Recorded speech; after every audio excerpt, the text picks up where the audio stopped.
On है mic? मैं यही तो पूछ रहा था आपसे, ऑन है क्या माइक? हेलो? हेलो? हाँ, हो रहा है, ठीक है।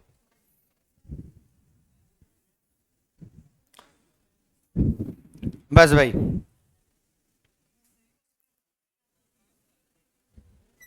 लगभग सभी स्टूडेंट हरियाणा के एग्जाम के बैठे होंगे, क्योंकि ये जो एग्रीकल्चर और एनिमल हस्बेंड्री का कंसेप्ट है, ये हरियाणा ही लेके आया है, और यहीं पर जो है क्वेश्चन पूछे जा रहे हैं। और मेनली अब जो आपका हरियाणा पुलिस का एग्जाम आएगा, उसके अंदर एग्रीकल्चर और एनिमल हस्बेंड्री के अच्छे खासे क्वेश्चन देखने को मिलेंगे। हालांकि 5-6 क्वेश्चन तो हर हरियाणा पुलिस के एग्जाम में आए हैं, 2016 से जो भी एग्जाम हुए हैं। एक बार 20 क्वेश्चन भी आ गए थे हरियाणा, मतलब हरियाणा पुलिस में एक एग्जाम था, हरियाणा पुलिस कांस्टेबल का एक एग्जाम था। 20 क्वेश्चन भी एग्रीकल्चर एंड एनिमल हस्बेंड्री से आ गए थे। तो हरियाणा ये कुछ भी कर सकता है, ग्रुप 56-57 या कोई भी एग्जाम है, हरियाणा अपना जो कल्चर है वहां से क्वेश्चन जरूर पूछता है। आपने पहले भी कभी ना कभी एग्रीकल्चर और एनिमल हस्बेंड्री को पढ़ लिया होगा, कभी ना कभी कहीं ना कहीं से तो किया होगा। किया है या नहीं किया है? अरे कर लिया होगा, कोई बड़ी बात नहीं है। जो जिस टाइप से हरियाणा में क्वेश्चन आते हैं उसका कंटेंट जो है वो बना रखा है। लगभग 2019 में ये स्टार्ट हुआ था, जब से ही जो है कंटेंट सेम टू सेम चल रहा है। वही क्वेश्चंस बार बार रिपीट हो रहे हैं। कैसे क्वेश्चन पूछे जा रहे हैं? पहले एग्रीकल्चर ना करके एनिमल हस्बेंड्री करेंगे, क्योंकि ज्यादा क्वेश्चन जो है किससे आ रहे हैं? एनिमल हस्बेंड्री से आ रहे हैं। जैसे कि सबसे ज्यादा नस्लों से क्वेश्चन आ रहे हैं कि गाय की कौन सी नस्ल है, भी कोई भी नस्ल दे देगा, ये किसकी नस्ल है, या फिर उसकी कोई विशेषता है उस नस्ल की। वहां से क्वेश्चन जो है आपको देखने को मिल रहे हैं। एग्रीकल्चर से भी अच्छे खासे क्वेश्चन देखने को मिले थे। अगर आप पिछला हरियाणा पुलिस का एग्जाम उठा के देखो तो एग्रीकल्चर में उनकी फैमिली से क्वेश्चन देखने को मिले थे कि ये जो दलहन फसलें हैं या फिर गेहूं है, बाजरा है, इनकी फैमिली कौन सी है, कहां से ये बिलोंग करते हैं। हालांकि मैं आपको एक बात बता देता हूं, एग्रीकल्चर और एनिमल हस्बेंड्री साइंस का पोर्शन है।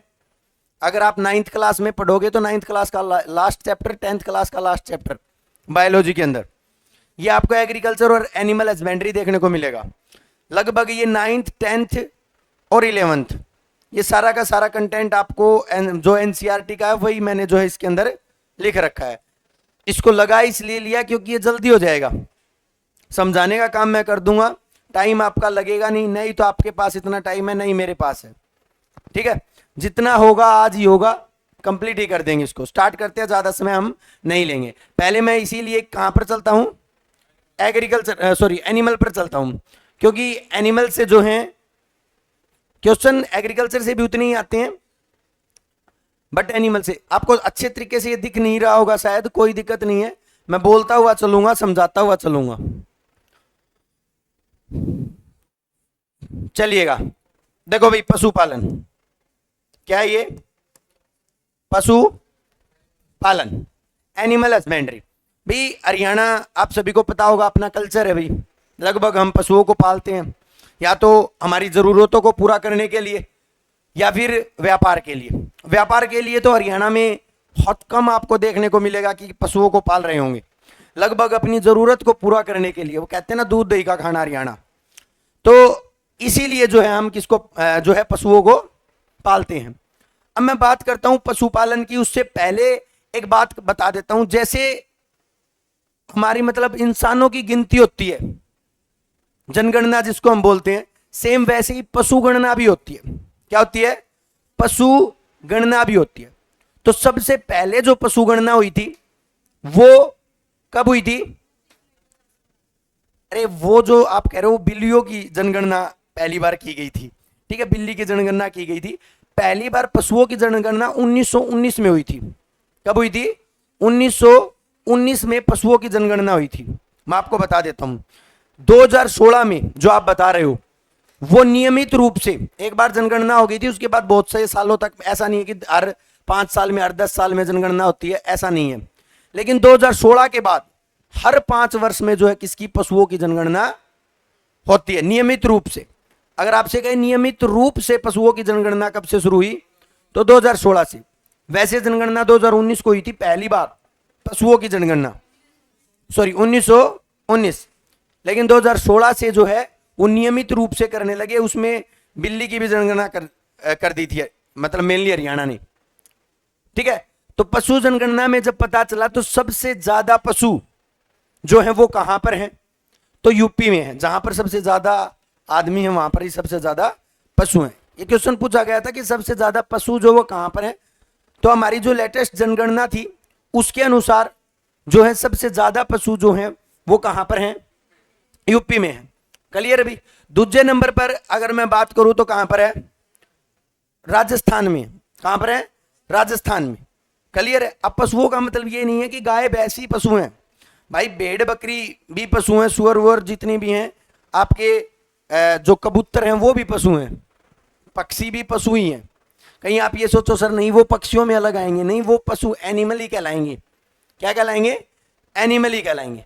आपके जितने भी, जैसे मुर्गी है, मुर्गी भी पशुपालन में आएगी।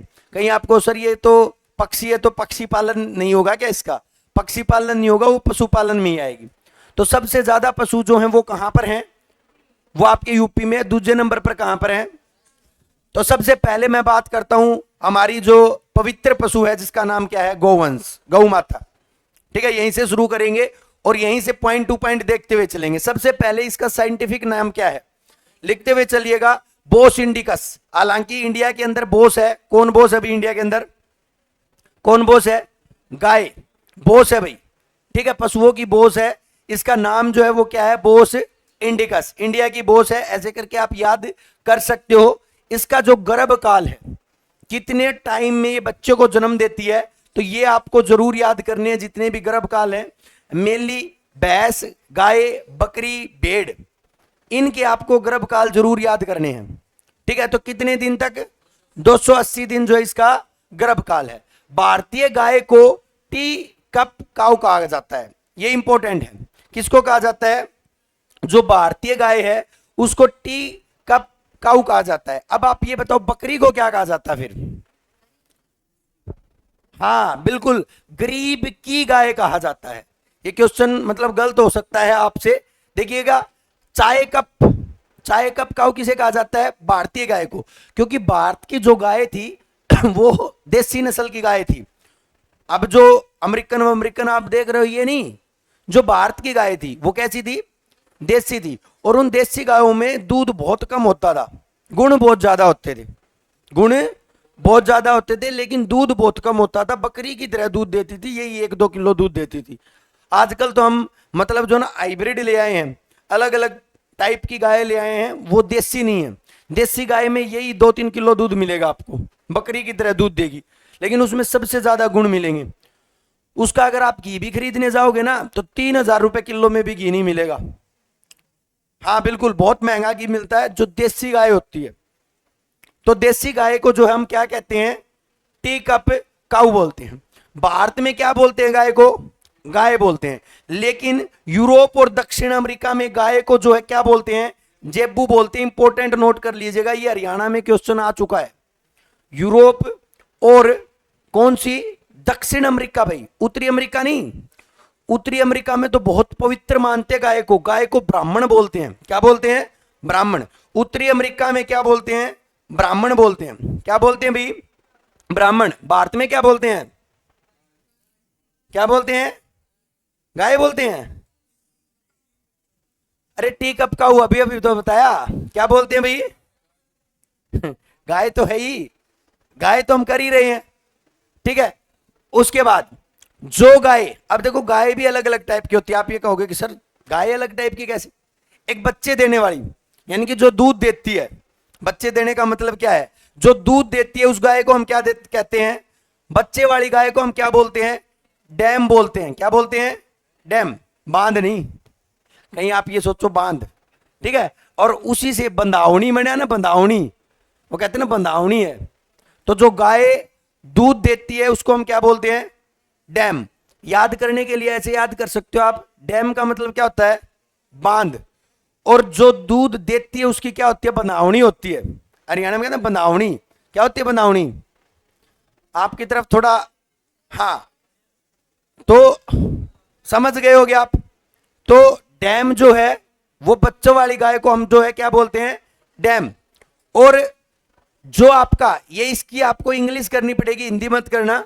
जो मादा बच्चे को जन्म देती है, जो गाय, जो मादा गाय होती है, मादा बच्चा कह सकते हो आप, फीमेल साइड ऑफ काउ, इसको हम क्या बोलते हैं, इसको हम हेफर बोलते हैं। इंपॉर्टेंट है ये। वैसे तो बछिया है, ये नहीं आया था, हेफर आया था। क्या आया था?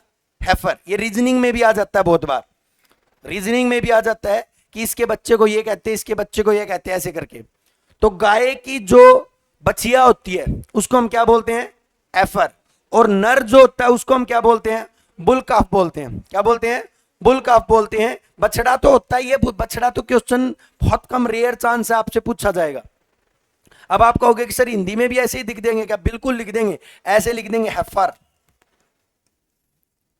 ठीक है, ये तो हमेशा एग्जामिनर करता है हिंदी मीडियम वाले स्टूडेंट्स के साथ धोखा। तो इनको थोड़ा इंग्लिश में जो आप याद करने की कोशिश करना। उसके बाद जो आपका बछड़ा होता है, नर गाय का बछड़ा, नर जो गाय कह सकते हो आप, उसको क्या कहते हो? उसको सांड कहते हो क्या? सांड तो बाद में बनेगा। जब 2 साल का बछड़ा, जब उसकी कितनी उम्र हो जाती है, 2 साल हो जाती है, तो उस बछड़े का हम क्या करते हैं, कास्ट्रेशन करते हैं। कास्ट्रेशन का मतलब उसकी जो नाक जो है उसको क्या देते हैं, बींद देते हैं, नथ, नथ गाल देते हैं उसके अंदर। क्या गाल देते हैं? नथ। उसको कहते हैं कि उसको काबू में कर लिया। क्या कर लिया? नथ गालने का मतलब क्या होता है, क्योंकि 2 साल बाद जो बछड़ा होता है वो काबू में नहीं रहता, और उसके बाद उसके अंदर क्या डाल देते हैं, नथ डाल देते हैं। तो उस प्रक्रिया को क्या बोलते हैं? तो उस प्रक्रिया को बोलते हैं कास्ट्रेशन। क्या बोलते हैं? कास्ट्रेशन। ऐसे याद रखो, कास्ट राशन। ठीक है, कास्ट के हिसाब से राशन बांध दिया। क्यों?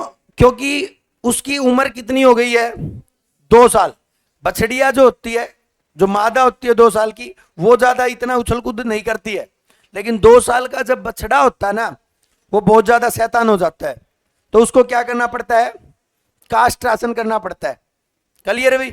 तो आपसे ये क्वेश्चन दोनों पूछे जा सकते हैं कि कास्ट्रेशन किस उम्र के बछड़े की होती है, और या फिर आपसे ये पूछ सकता है कि बछड़े की नाक बींदना, नथ बींदना। ये क्वेश्चन आया था आपके 2019 वाला जो कैंसिल हुआ था, उस प्रक्रिया को क्या बोलते हैं? ये प्रक्रिया भी आपसे पूछी जा सकती है, तो इसको क्या बोलते हैं, कास्ट्रेशन बोलते हैं। क्लियर है भाई? क्लियर है? गाय जो होती है उसका जीवन काल कितना होता है, 20 वर्ष होता है। लगभग 8 से 10 बच्चों को जो है ये क्या करती है, जन्म देती है। और लगभग 5 केजी सूखा चारा जो है ये प्रतिदिन खाती है। कितना खाती है भाई? 5 केजी प्रतिदिन सूखा चारा खाती है। ठीक है भाई, चलेगा। उसके बाद इसमें कुछ समझाने वमझाने का है नहीं। जो हम दुधारू गाय का शरीर, ये जो आपकी विशेषता जो है दुधारू गाय की विशेषता, ये क्वेश्चन भी एक बार पूछा गया था। मैंने आपको बता दिया, ये सारा जितना भी कंटेंट बना रखा है, हालांकि सारा एनसीईआरटी का लाइन टू लाइन है, और हरियाणा के अब तक जितने एग्जाम में पूछा गया, हरियाणा की मतलब जो एनसीईआरटी की डायरेक्ट लाइन उठा ली है। चाहे आप वो साइंस को उठा लो, चाहे आप एसएस को क्यों ना उठा लो, जो जीके आई है ना, वो भी 9th 10th की डायरेक्ट जो है लाइन की लाइन उठा रखी है हरियाणा ने। तो सेम एग्रीकल्चर एनिमल हस्बेंड्री में जो है ये दुधारू गाय की विशेषताएं पूछी गई थी, निष्कर्ष में पूछी गई थी। विशेषता ये होती है, ये होती है, ये होती है, फिर ऑप्शन दे दिया, ऑप्शन 1 2, ऑप्शन 1 2 3, ऐसे करके एक क्वेश्चन आया था। शायद हरियाणा पुलिस एसआई के एग्जाम में देखने को मिला था। ये देख लीजिएगा इसको। गाय की विशेषता नहीं, दुधारू गाय की विशेषता क्या होती है। अब आप कहोगे कि सर हमें ये पुलिस में लगा रहे हैं या गाय भैंस का काम करवाओगे बड़े ले जाकर, ठीक है, वो पता नहीं। ठीक है, हाँ वो पता नहीं भाई, लेकिन आप भी देख सकते हो, पिछले प्रीवियस ईयर चेक कर लो, एग्रीकल्चर और एनिमल हस्बेंड्री के अच्छे खासे क्वेश्चन पूछे गए हैं। ठीक है, मतलब देखने में थोड़े वो कहते हैं बेहुदे, वो लगेंगे कि यार क्या मतलब बनता है इन क्वेश्चंस का। तो देख लेना, जो दुधारू गाय होती है उसका गलकंबल मिलेगा आपको। गलकंबल क्या होता है? वो जो नीचे से ऐसे करके होता है ना गलकंबल, वो लटका हुआ मिलेगा। गलकंबल क्या होता है? गले के नीचे जो खाल होती है वो लटकी हुई मिलेगी, उसको बोलते हैं गलकंबल। दूसरा मुलान मिलेगा, मुलान लटके हुए मिलेंगे। मुलान क्या होते हैं भाई? मुलान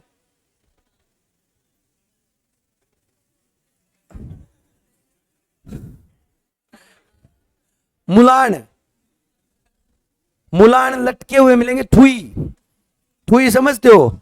हाँ, वो लटकी हुई मिलेगी और मुलायम मिलेगी। ठीक है?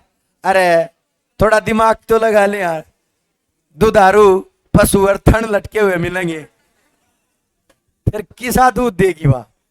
ठीक है, चलो कोई नहीं, चल सकता है, चल जाएगा। नेक्स्ट देखो, गाय की ये क्वेश्चन, प्रमुख कितनी नस्लें हैं? हालांकि नस्लें तो बहुत हैं, लेकिन मुख्यतः नस्ल जो है वो कितनी है? एनसीईआरटी डाटा के अनुसार 27 कितनी है भाई इसकी नस्ल है? कितनी नस्ल है? 27 है। और एक बात याद रखिएगा, गाय के दूध में फैट बहुत कम हो है, इसलिए गाय के दूध को बहुत अच्छा दूध कहा जाता है। सबसे बेस्ट मिल्क जो है वो किसको कहा जाता है? गाय के दूध को। लगभग सभी बड़ी बड़ी बीमारी जो होती है उनमें गाय का दूध प्रयोग किया जाता है, देसी का। ये बात आप जरूर याद रखियो। कई अमेरिकन 5 से 7% फैट होती है। अच्छा, फिर भैंस के दूध में कितनी फैट होती है? भैंस भाई 9-10, 14-14 भी होती है। बदावरी एक भैंस है। हाँ, सबसे ज्यादा फैट वाली भैंस का मतलब एक क्वेश्चन भी आया था। ठीक है, तो गाय के दूध में फैट जो होता है वो कम होता है 5 से 7 लीटर। गाय के दूध का पीला रंग, ये तो आपको पता ही होगा किसकी वजह से होता है? ये गलत लिख रखा है, कैरोटीन या कैरेटीन। बहुत बढ़िया भाई, कैरोटीन। ये गलत हो जाएगा भाई, ये क्वेश्चन ही गलत हो जाएगा अगर कैरेटीन कर दिया तो। Hair and nails are made by keratin, keratin, but the protein in carrot, गाजर में कौन सा प्रोटीन? कैरोटीन। और गाजर वाला प्रोटीन ही किसमें बेटा? दूध का पीला रंग देखा ना भी गाय का? गाय के दूध का पीला रंग होता है वो किसकी वजह से होता है? Carotene, not keratin. ठीक है, ये फर्क है, ए का रो का ही फर्क है। ठीक है, इंग्लिश में अगर देखोगे तो कैरोटीन, ये वाला कैरोटीन, और एक होता है कैरेटीन, ये वाला कैरेटीन। बालों में करवाते हो जो आप, ठीक है? हाँ, वो शैम्पू वैम्पू भी आते हैं, कैरेटाइन के शैम्पू आते हैं, वो कैरेटीन। ये दोनों में फर्क है। हिंदी में तो बिल्कुल ही और एक का फर्क है। चलिएगा नेक्स्ट की अगर मैं बात करूं इसी में गाय की नस्लों की। अब देखो, यहां से उपयोग के आधार पर गाय के क्वेश्चन बहुत ज्यादा पूछे गए थे कि निम्नलिखित में से कौन सी जो है वो दुधारू नस्ल है, कौन सी बारवाही। अब मैं नाम नहीं लूंगा, बारवाही का काम क्या है आप खुद समझ लेना। ठीक है, हम हिंदू धर्म से बिलोंग करते हैं तो हम ऐसा तो नहीं कह सकते। ठीक है, लेकिन फिर भी ये दुनिया है, इसमें तरह तरह के जो है काम होते हैं, तो दूध के अलावा भी और कोई काम जो है वो लिए जाते हैं पशु। ठीक है, तो दुधारू नस्लें, तो दुधारू नस्लें में सबसे प्रसिद्ध नस्ल कौन सी है भाई? साहिवाल, भूरा कलर, लाल भूरा कलर की जो गाय होती है साहिवाल सबसे ज्यादा। इसका देश भी पूछ लिया जाए साहिवाल नस्ल किसकी है, तो साहिवाल पाकिस्तान के भाई। कहां की है? ये हर एक पॉइंट जो है आपके लिए इंपॉर्टेंट है। दूसरी आपकी लाल सिंधी, लाल सिंधी ये भी पाकिस्तान की है। गिर, गिर तो आप सभी जानते ही हो कहां की है? गुजरात की। देवनी, देवनी आंध्र प्रदेश, देवों की भूमि आंध्र प्रदेश। ठीक है, देवनी ये कहां की है? तो ये जो है आपकी कैसी हैं? दुधारू पशु हैं। कौन कौन सी याद करोगे? साहिवाल, दूसरी लाल सिंधी, तीसरी गिर, और चौथी देवनी। ये दुधारू हैं। कहां की हैं ये भी जरूर याद रखिएगा। ठीक है, भारत की सबसे प्रसिद्ध दुधारू गिर, विश्व की सबसे प्रसिद्ध दुधारू साहिवाल, ये भी जो आपको याद रखना है। अगली हम बारवाही, बारवाही समझ सकते हो, बारी बारी होती है, मेनली हम नहीं कह सकते उस काम के लिए यूज की जाती हैं, जैसे कि नागौरी राजस्थान की, हलीकर कर्नाटक की, कांगयाम तमिलनाडु की, उसके बाद जो सिरी जो है वो सिक्किम की, और डांगी गुजरात की। ये पूछा गया था भाई, डांगी गुजरात की, डांगी, डांगी जो नस्ल है गाय की, डांगी नस्ल, वो कहाँ की है? गुजरात की है। ठीक है, अच्छा इसको तो पहले बता देते ना। ठीक है भाई, तो डांगी किसकी?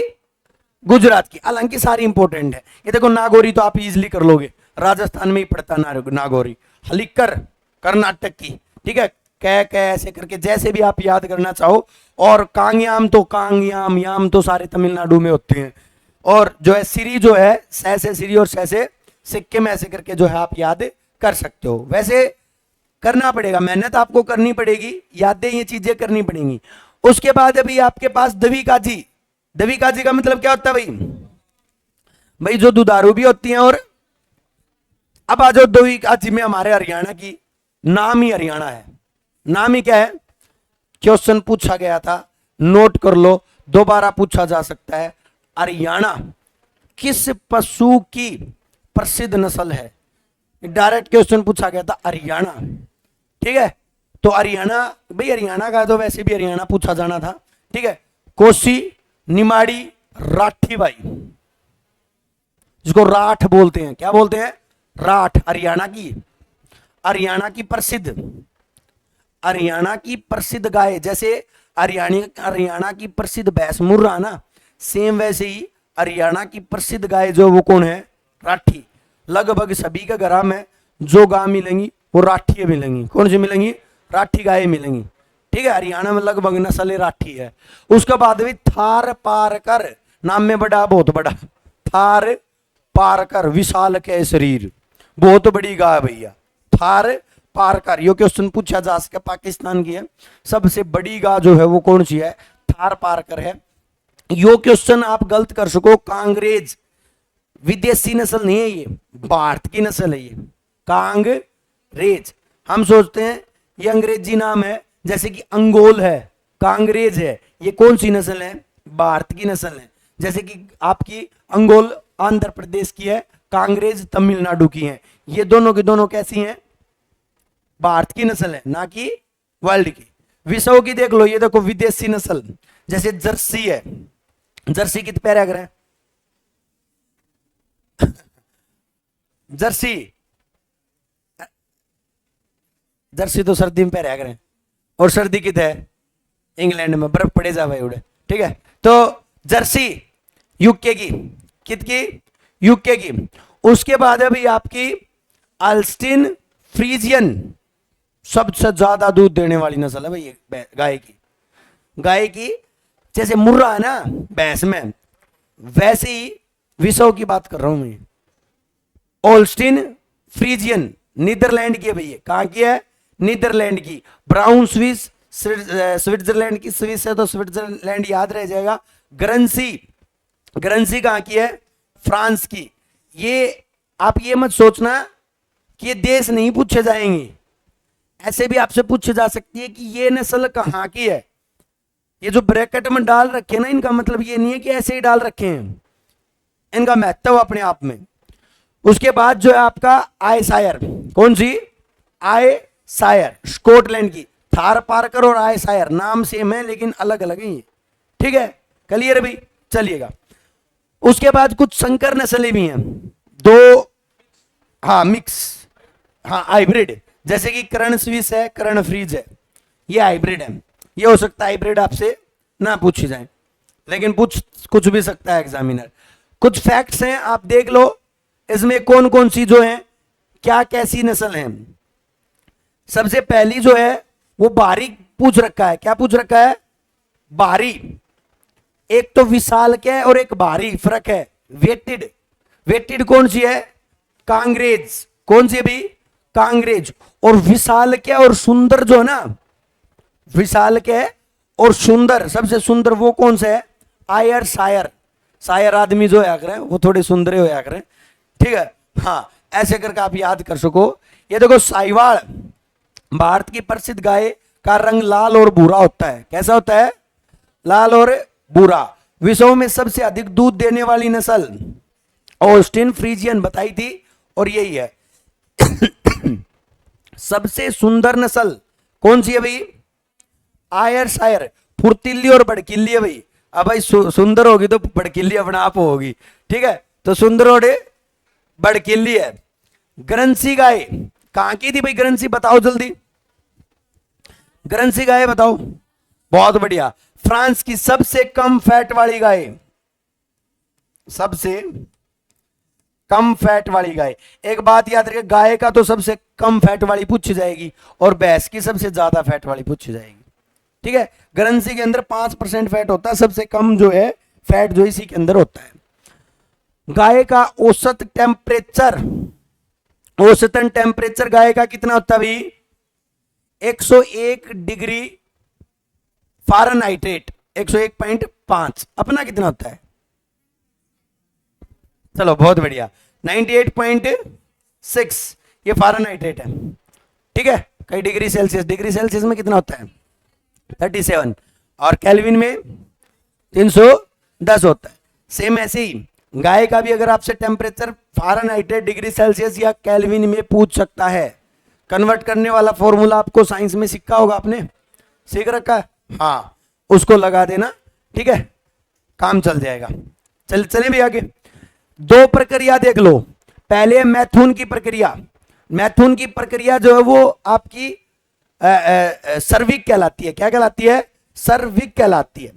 और उसके बाद जो बच्चा देने की प्रक्रिया जो है उसको हम क्या बोलते हैं? काविंग बोलते हैं। क्या बोलते हैं? काविंग। ये दो प्रक्रिया जो है आपको याद रखनी है। तो गाय की नस्ल में 3 ही प्रक्रिया याद रखनी है। एक तो बलद वाली प्रक्रिया, कास्ट्रेशन, ठीक है? कास्ट का राशन, ठीक है? कास्ट्रेशन। दूसरी मैथुन की प्रक्रिया, सेक्सुअल रिप्रोडक्शन जो है वो क्या कहलाएगा? सर्विग। और तीसरा बच्चे देना, वो क्या करना? गा ब्यागी, ठीक है? ब्यान वाली जो प्रक्रिया उसने क्या क्या करा? काविंग बोलिया कर, ठीक है? तो ये 3 प्रक्रिया जो आपको याद रखनी है। और नस्लों में साहिवाल आपको याद रखनी है, ठीक है? कहां की है? पाकिस्तान की है। भारत में सबसे ज्यादा वाई यूज करी जा, भारत की सबसे ज्यादा दूध देने वाली है। विश्व की सबसे ज्यादा दूध देने वाली कौन सी? हाँ, ठीक है? और सबसे कम फैट ग्रंसी के अंदर है, ठीक है? कितना है? 5% है। तो इनको जो है आपको याद रखना है, जितनी भी नस्ल है सारी की सारी। और सबसे सुंदर आयर शायर। सुंदर के लिए याद रखो, शायर आदमी सुंदर होया करो, और ठीक है, ऐसे आदमी तो शायर बनेंगे नहीं। क्लियर है भाई? चलिएगा, उसके बाद हम बात करते हैं अपने किन के ऊपर? बीबी के ऊपर। किन के ऊपर? बी और बी, ठीक है? शॉर्ट है ये इसका भैंस है।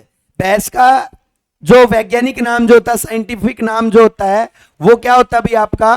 बुबेलस बुबेलिस। बुबेलस बुबेलिस, इसीलिए मैं इसको बी कह रहा था। भैंस से बी और बी, बफेलो होती है ना, इसको बी बी, बुबेलस बुबेलिस। गाय का क्या था? बोस इंडिकस। भूल मत जाना कहीं मैं यहां करवा के जाऊं और आप पिछले वाला भूल जाओ। जन्मस्थली क्या है गाय की? बहस कर रहे हैं हम, कहां पर हुई है? भारत में। सबसे ज्यादा बहस कहां पर है? मतलब भारत बहस में आगे पाइए, ठीक है? गाय कितनी सुंदर पशु है, उसमें तो आगे था नहीं। क्लियर भाई? भारतीय भैंस को क्या कहते हैं? जल भैंस, क्योंकि भारताली जोड़ जाना मेरे आगे ज्यादा किचड़ काचड़ में कोने आगे। विदेशी भैंसा ने दलदली भैंस का आगे, आप कभी देखे होगे अपने डिस्कवरी वगैरह पे, दलदल में फंसी मिलेंगी आपने भैंस, ठीक है? हाँ, जंगला के अंदर। तो विदेश में भैंसों को दलदली और भारत वालियों को जलपरी नहीं, अब जलपरी, जल भैंस, ठीक है? जीवन काल कितना होता है इनका?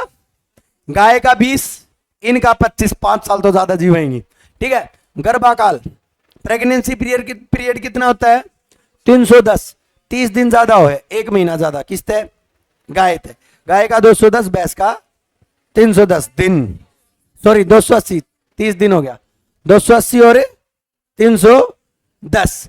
भैंस की कुल कितनी नस्ल है प्रमुख? तो 7 है, इसकी ज्यादा कौन है भाई? इसकी कितनी है? 7। गाय की कितनी थी? कितनी थी? 27। एक बार नस्ल मोटा माटी देख लो। पहली तो भाई मुर्रा, कितना ही हरियाणा से, सही भारत में जन्म स्थली इसकी भारत है। कौन भी? दूसरी गुजरात की सूरती, गुजरात की सूरत की थे गुजरात में। महसाणा जफारवादी नागपुरी महाराष्ट्र। बदावरी, ये 3 इंपॉर्टेंट है। ठीक है। नीली रावी पंजाब में, नीली रावी पंजाब में, तराई उत्तराखंड में। ठीक है।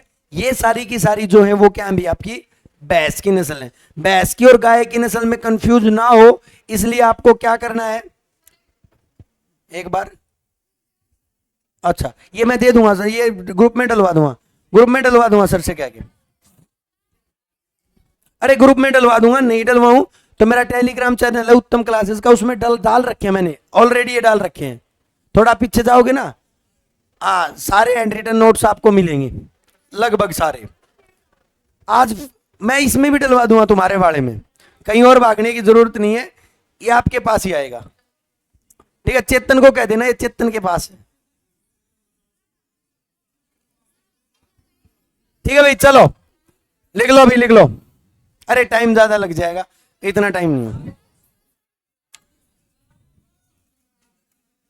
चलिएगा भाई, मुर्रा, जफारवादी और बदावरी, ये 3 तो आपको अच्छे तरीके से याद कर लेनी है।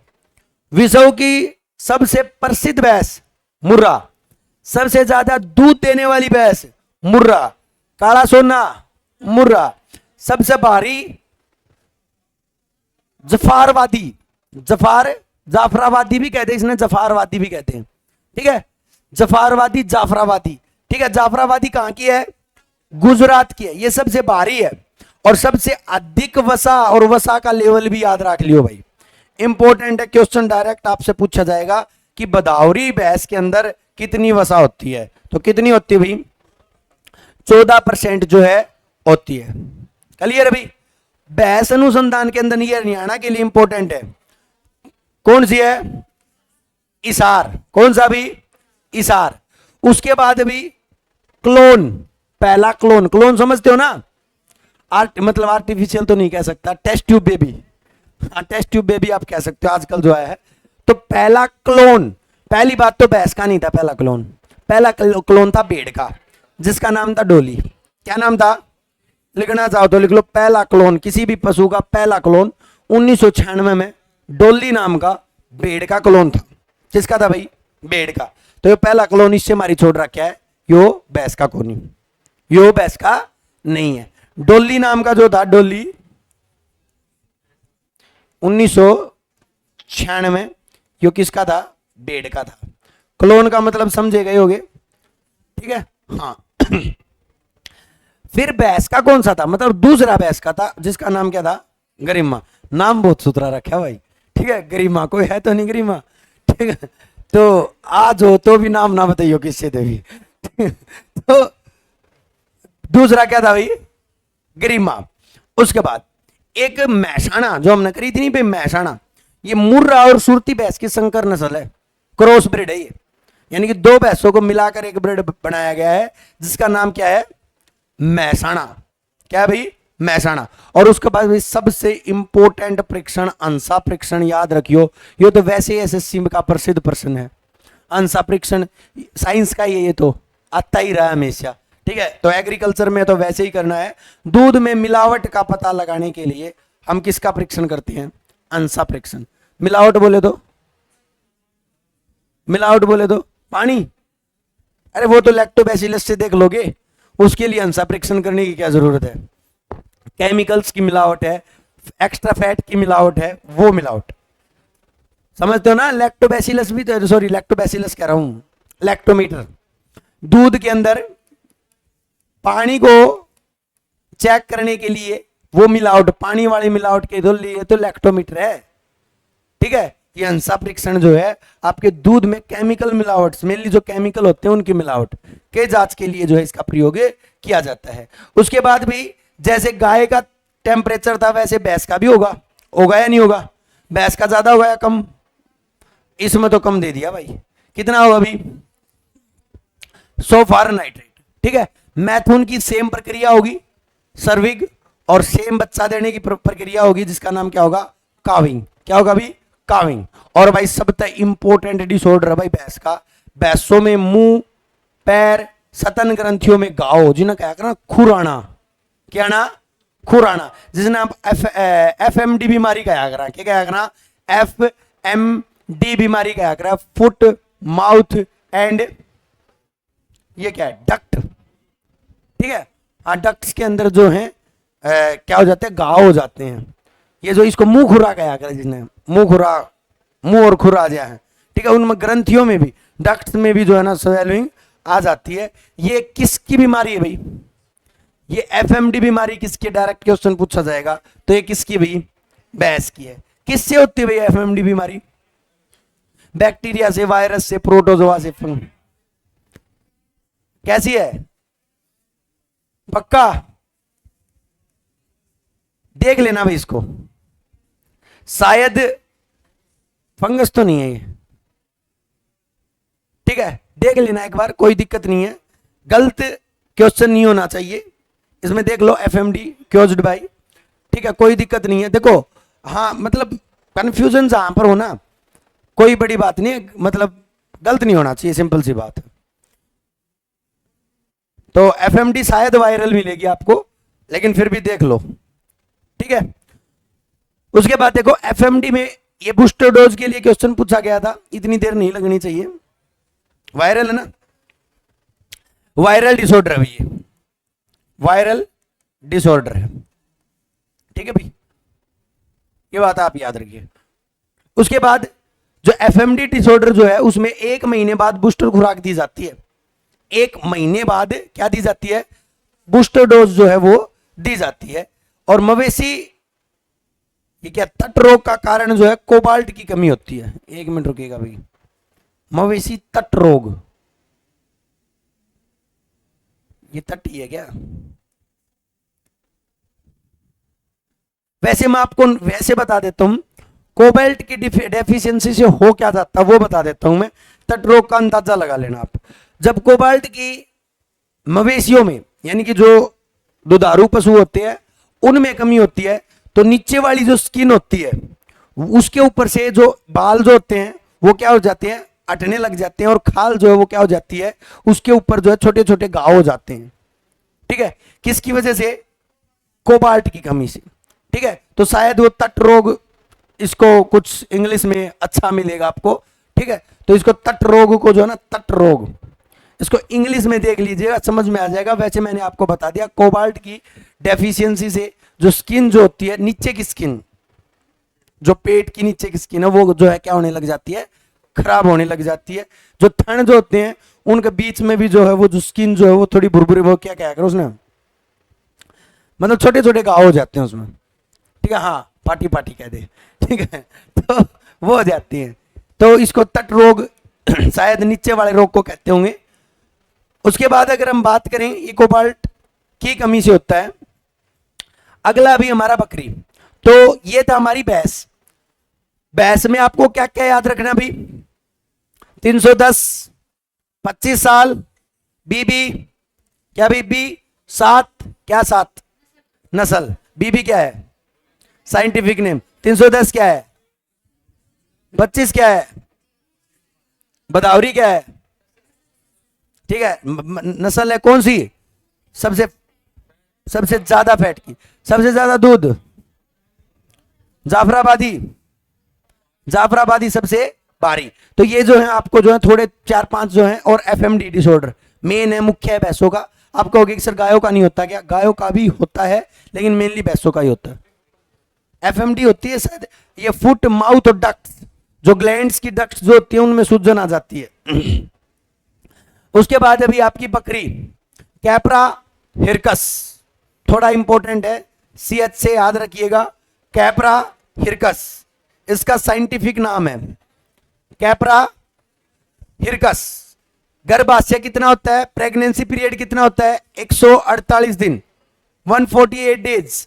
ठीक है, 18 महीने में 2 बार बच्चों को जो है जन्म दे सकती हैं। ये तो आप अंदाजा लगा ही सकते हो, 148 दिन का जो है जीवन काल है, तो लगभग 1.5 साल में 2 बार बच्चों को जन्म दे सकती हैं।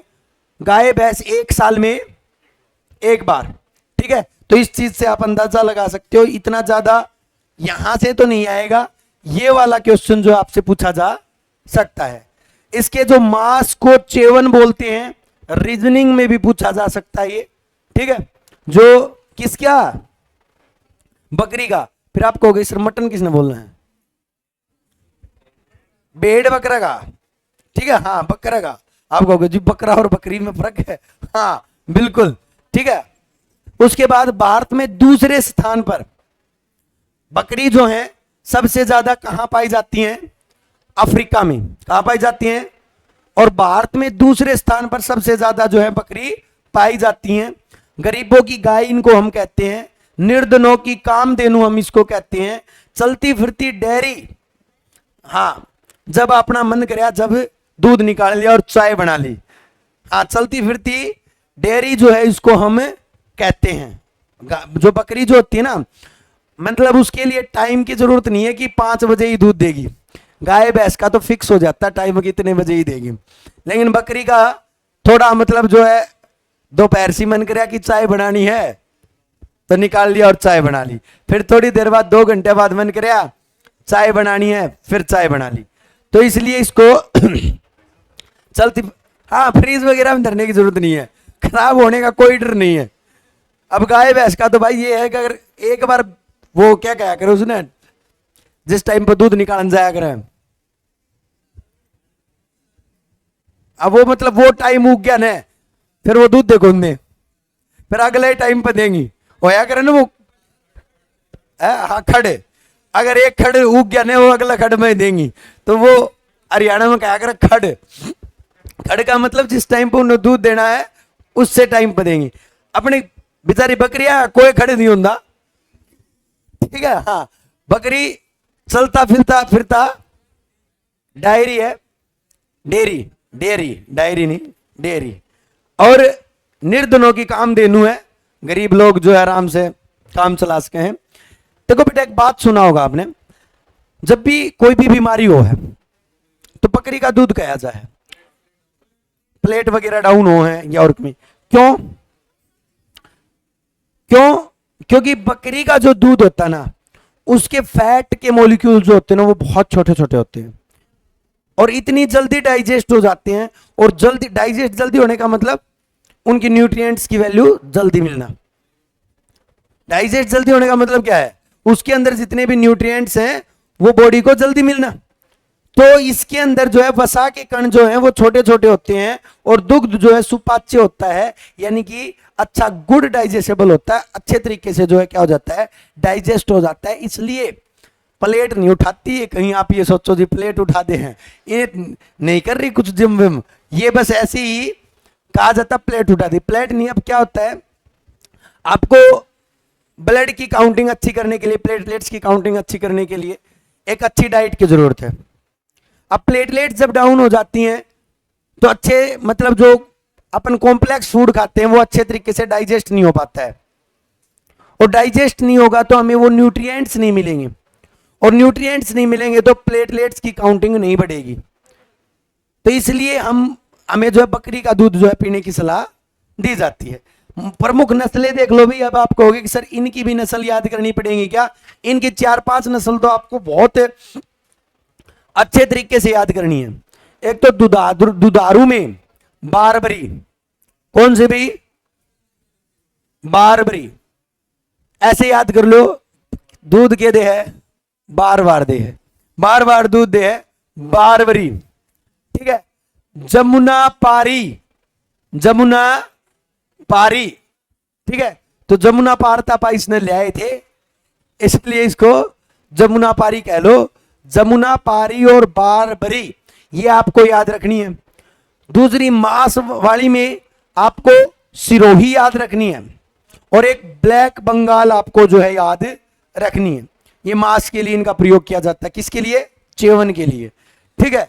ऊन, पश्मीनी ऊन सबसे इंपॉर्टेंट है भाई। पश्मीनी सबसे ज्यादा जो वो कारपेट वगैरह जो बनाए जाया करे वो पश्मीनी ऊन बेस्ट क्वालिटी की ऊन होया करे। कश्मीर में पाई जाया करे। कहां पर? कश्मीर में ये बकरी पाई जाया करे। कश्मीर में पश्मीनी ऊन पाई जाया करे। ठीक है। खाल के लिए जो बकरी पाली जाती हैं वो होती है मालावरी। क्या होती है? मालावरी। मालावरी नस्ल की बकरी की खाल जो होती है वो सबसे अच्छी होती है। उसके बाद विदेशी में आपको एक ही याद रखनी है, सानेन, अच्छे नैन। ठीक है। तो सानेन सबसे ज्यादा दूध देने वाली बकरी है भाई विश्व की। सानेन जो है सबसे ज्यादा दूध देने वाली बकरी की नस्ल है विश्व की। अंगोरा, ठीक है, Anglo Nubian, Anglo Nubian England की। तो आपको ये जरूर याद रखनी है कौन सी नस्ल है। ज्यादा नस्ल नहीं है बकरी की, तो बकरी की कोई फिक्स नहीं, बस नस्ल तो बहुत ज्यादा हो बकरी की। ठीक है, फिक्स नहीं तो कितने एनसीईआरटी में डेटा दे रखा, नहीं नाइन्थ में, 9th में, 10th में या 11th में, कहीं पर भी नहीं दे रखा। ठीक है। इसका एवरेज वही बात है ना, एक बार में तो निकालते नहीं है ना, इसका एवरेज कैसे बनाए, बार बार मन करे जद्दे निकाल ले। हाँ ठीक है। हाँ मतलब कुछ काउंटिंग जो इसकी दी नहीं गई। बकरी का जीवन काल कितना होता है भाई? 5 साल, 17-18 पाएगा। एक बार देख लो बकरी का जीवन काल। कोई नहीं, बकरी का जीवन काल 17-18 इतना ही पाएगा। देख लेना यहां पर क्या कितना है, 15 से 18 कर लेना, 15 से 18। अरे देखने की इसलिए कहता हूं मैं भाई, क्वेश्चन गलत नहीं होना चाहिए।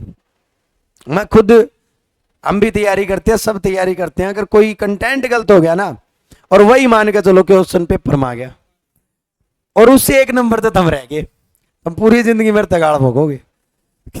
वो मास्टर करवा के आया था, उसकी वजह से हालांकि तारा होना नहीं था पहला भी, ठीक है, लेकिन वो नाम दरिया जाएगा मेरा। ठीक है, चलिएगा देख लो भी, सबसे बड़े आकार की जो बकरी है, सबसे बड़ा नाम है, नाम क्या भी? जामुना पारी। जामुना पारी नाम में बड़ा दिखने लग रहा है, जामुना पारी। भारत में सर्वाधिक दूध देने वाली बारबारदे है, ठीक है, बर्बरी। और विश्व की सबसे ज्यादा दूध देने वाली Saanen, milk queen of the world. Question बार बार पूछा जाएगा, milk queen of the world बकरी में तो आपकी कौन है भी? सानेन। सबसे अधिक फैट किस में होता भी? ब्लैक बंगाल में होता है। इसका एक्सीलेंट मीट भी इसका जो अच्छा होता है, एक्सीलेंट मीट जो है इसका दिया गया है। ठीक है। उसके बाद बकरी की दुनिया की में जर्सी का मतलब जिससे कोट बनाए जाते हैं खाल से, ठीक है, तो वह जो है कौन सी है? एंग्लो नूबियन है, इसलिए इसको दुनिया की जर्सी कहा जाता है, क्योंकि इसकी खाल से सबसे ज्यादा क्या बनाए जाते हैं? कोट बनाए जाते हैं। उसके बाद अभी मोहेर ऊन, ये इंपॉर्टेंट है भाई, मोहेर विश्व प्रसिद्ध ऊन है भाई, मोहेर ऊन। ठीक है, ये कहां से ली जाती है? अंगोरा बकरी से ली जाती है। किससे? एक बात बताऊं, टेंशन मत लियो, कहीं आप ये सोचो कि सर इतने नाम हम तो ओझ पोझ हो जाएंगे, कहीं किसी को कराएंगे। जब ऑप्शन आएंगे ना तो आपको एक ही, अगर आपने थोड़ा भी कर रखा होगा ना तो आप उस ऑप्शन को टिक कराओगे, आज तक जितने भी मैंने देखे हैं। क्योंकि जब बकरी का, आपको बस इतना पता होना चाहिए बकरी की नस्ल है, कहीं आपको ये ही ना पता हो, क्योंकि वो ऑप्शन में एक ही बकरी की नस्ल देगा, 3 भैंस की दे देगा, इजी हो जाते हैं फिर क्वेश्चन। क्योंकि एग्जामिनर का कभी भी माइंड सेट ये नहीं होता कि उसको ये चेक करना कि बच्चे ने रट रखा या नहीं रट रखा। ऐसे जो क्वेश्चन होते हैं ना, जिनको हम स्टैटिक क्वेश्चन बोलते हैं, स्थिर रट्टाफिकेशन वाले, उनके ऑप्शंस बहुत इजी मिलेंगे। और जो क्वेश्चन अंडरस्टैंडिंग वाले होते हैं ना, जिनको समझना होता है, उनके क्वेश्चन बहुत मुश्किल, ऑप्शन बहुत मुश्किल मिलेंगे। ये हमेशा स्ट्रेटेजी होती है, कोई एग्जाम देख लेना आप, ठीक है। बकरी का औसत तापमान कितना होता है? 102.5 होती है। बिट्टल नस्ल पाक इंडिया में जमुनापारी जैसी नस्ल है, बिट्टल नस्ल और जो जमुनापारी, ठीक है, जमुनापारी जैसी नस्ल है किसमें भी? बिट्टल नस्ल पाकिस्तान में, जमुनापारी जैसी, जमुनापारी मतलब बड़े आकार की बड़ी बकरी, ठीक है। तो बिट्टल नस्ल जो है वो जमुनापारी की तरह जो है नस्ल है। उसके बाद आ जाओ भी, अब थोड़ा जल्दी जल्दी हो जाएगा क्योंकि मेन जो है ना एक भेड़ और हो जाती है, उसके बाद तो 3-4 जो है छोटे छोटे एनिमल हैं। भेड़, ओविस एरिज, ओविस एरिज। बकरी क्या थी? कैप्रा हिरकस, ये याद रखिएगा, कैप्रा हिरकस, CH आप याद रखिएगा। इसको क्या याद रखोगे? क्योंकि ये है ना, नाम याद करने की जरूरत नहीं है, ऑप्शन देख के काम चल जाएगा। तो इसको OA याद रख लेना। क्या याद रख लेना? OA, बेड़ाई OA, ठीक है, OA। चलिएगा, गर्भकाल कितना है? 152 दिन ऊपर गया भाई इसका। तापमान 102, आधा कम गया भाई, ठीक है। सर्वाधिक भेड़ कहां है? ऑस्ट्रेलिया। सर्वाधिक बकरी कहां थी? अफ्रीका में। तो भाई थोड़ी देर पहले जो पढ़ा वो तो आशा करूंगा कि मैं आप याद रखो, ठीक है। भेड़ अनुसंधान केंद्र कहां पर है? अंबिकानगर राजस्थान के अंदर, अंबिकानगर राजस्थान के अंदर जो है आपका भेड़ अनुसंधान केंद्र है। भैंस अनुसंधान, हाँ कदे वो भूल जाओ, हरियाणा में देख के तो मेन चीज है। चलो नस्ल देख लो भाई, इनकी ज्यादा नहीं है, 2-3 नस्ल आपको जो अच्छे से याद रखनी है। एक तो लोही, दूध देने वाली, लोही, नुरेज, लिसिस्टर, लोही, नुरेज, लिसिस्टर। ये सारी नस्ल क्यों दे रखी है? आप कहोगे कि सर फैक्ट तो 2-4 से बनते हैं, फिर सारी नस्ल क्यों लिख रखी है? तो मैं आपको बता देता हूं, ऐसे क्वेश्चन बहुत बार देखने को मिले। ऐसे आ जाती है जैसे कि चोकला किस पशु की नस्ल है, समझ रहे हो ना? ये सारे इसीलिए लिख रखे हैं। तो थोड़ा थोड़ा माइंड में अगर डाल के जाओगे ना, 5-6 नंबर बहुत ज्यादा होते हैं, कम नहीं होते।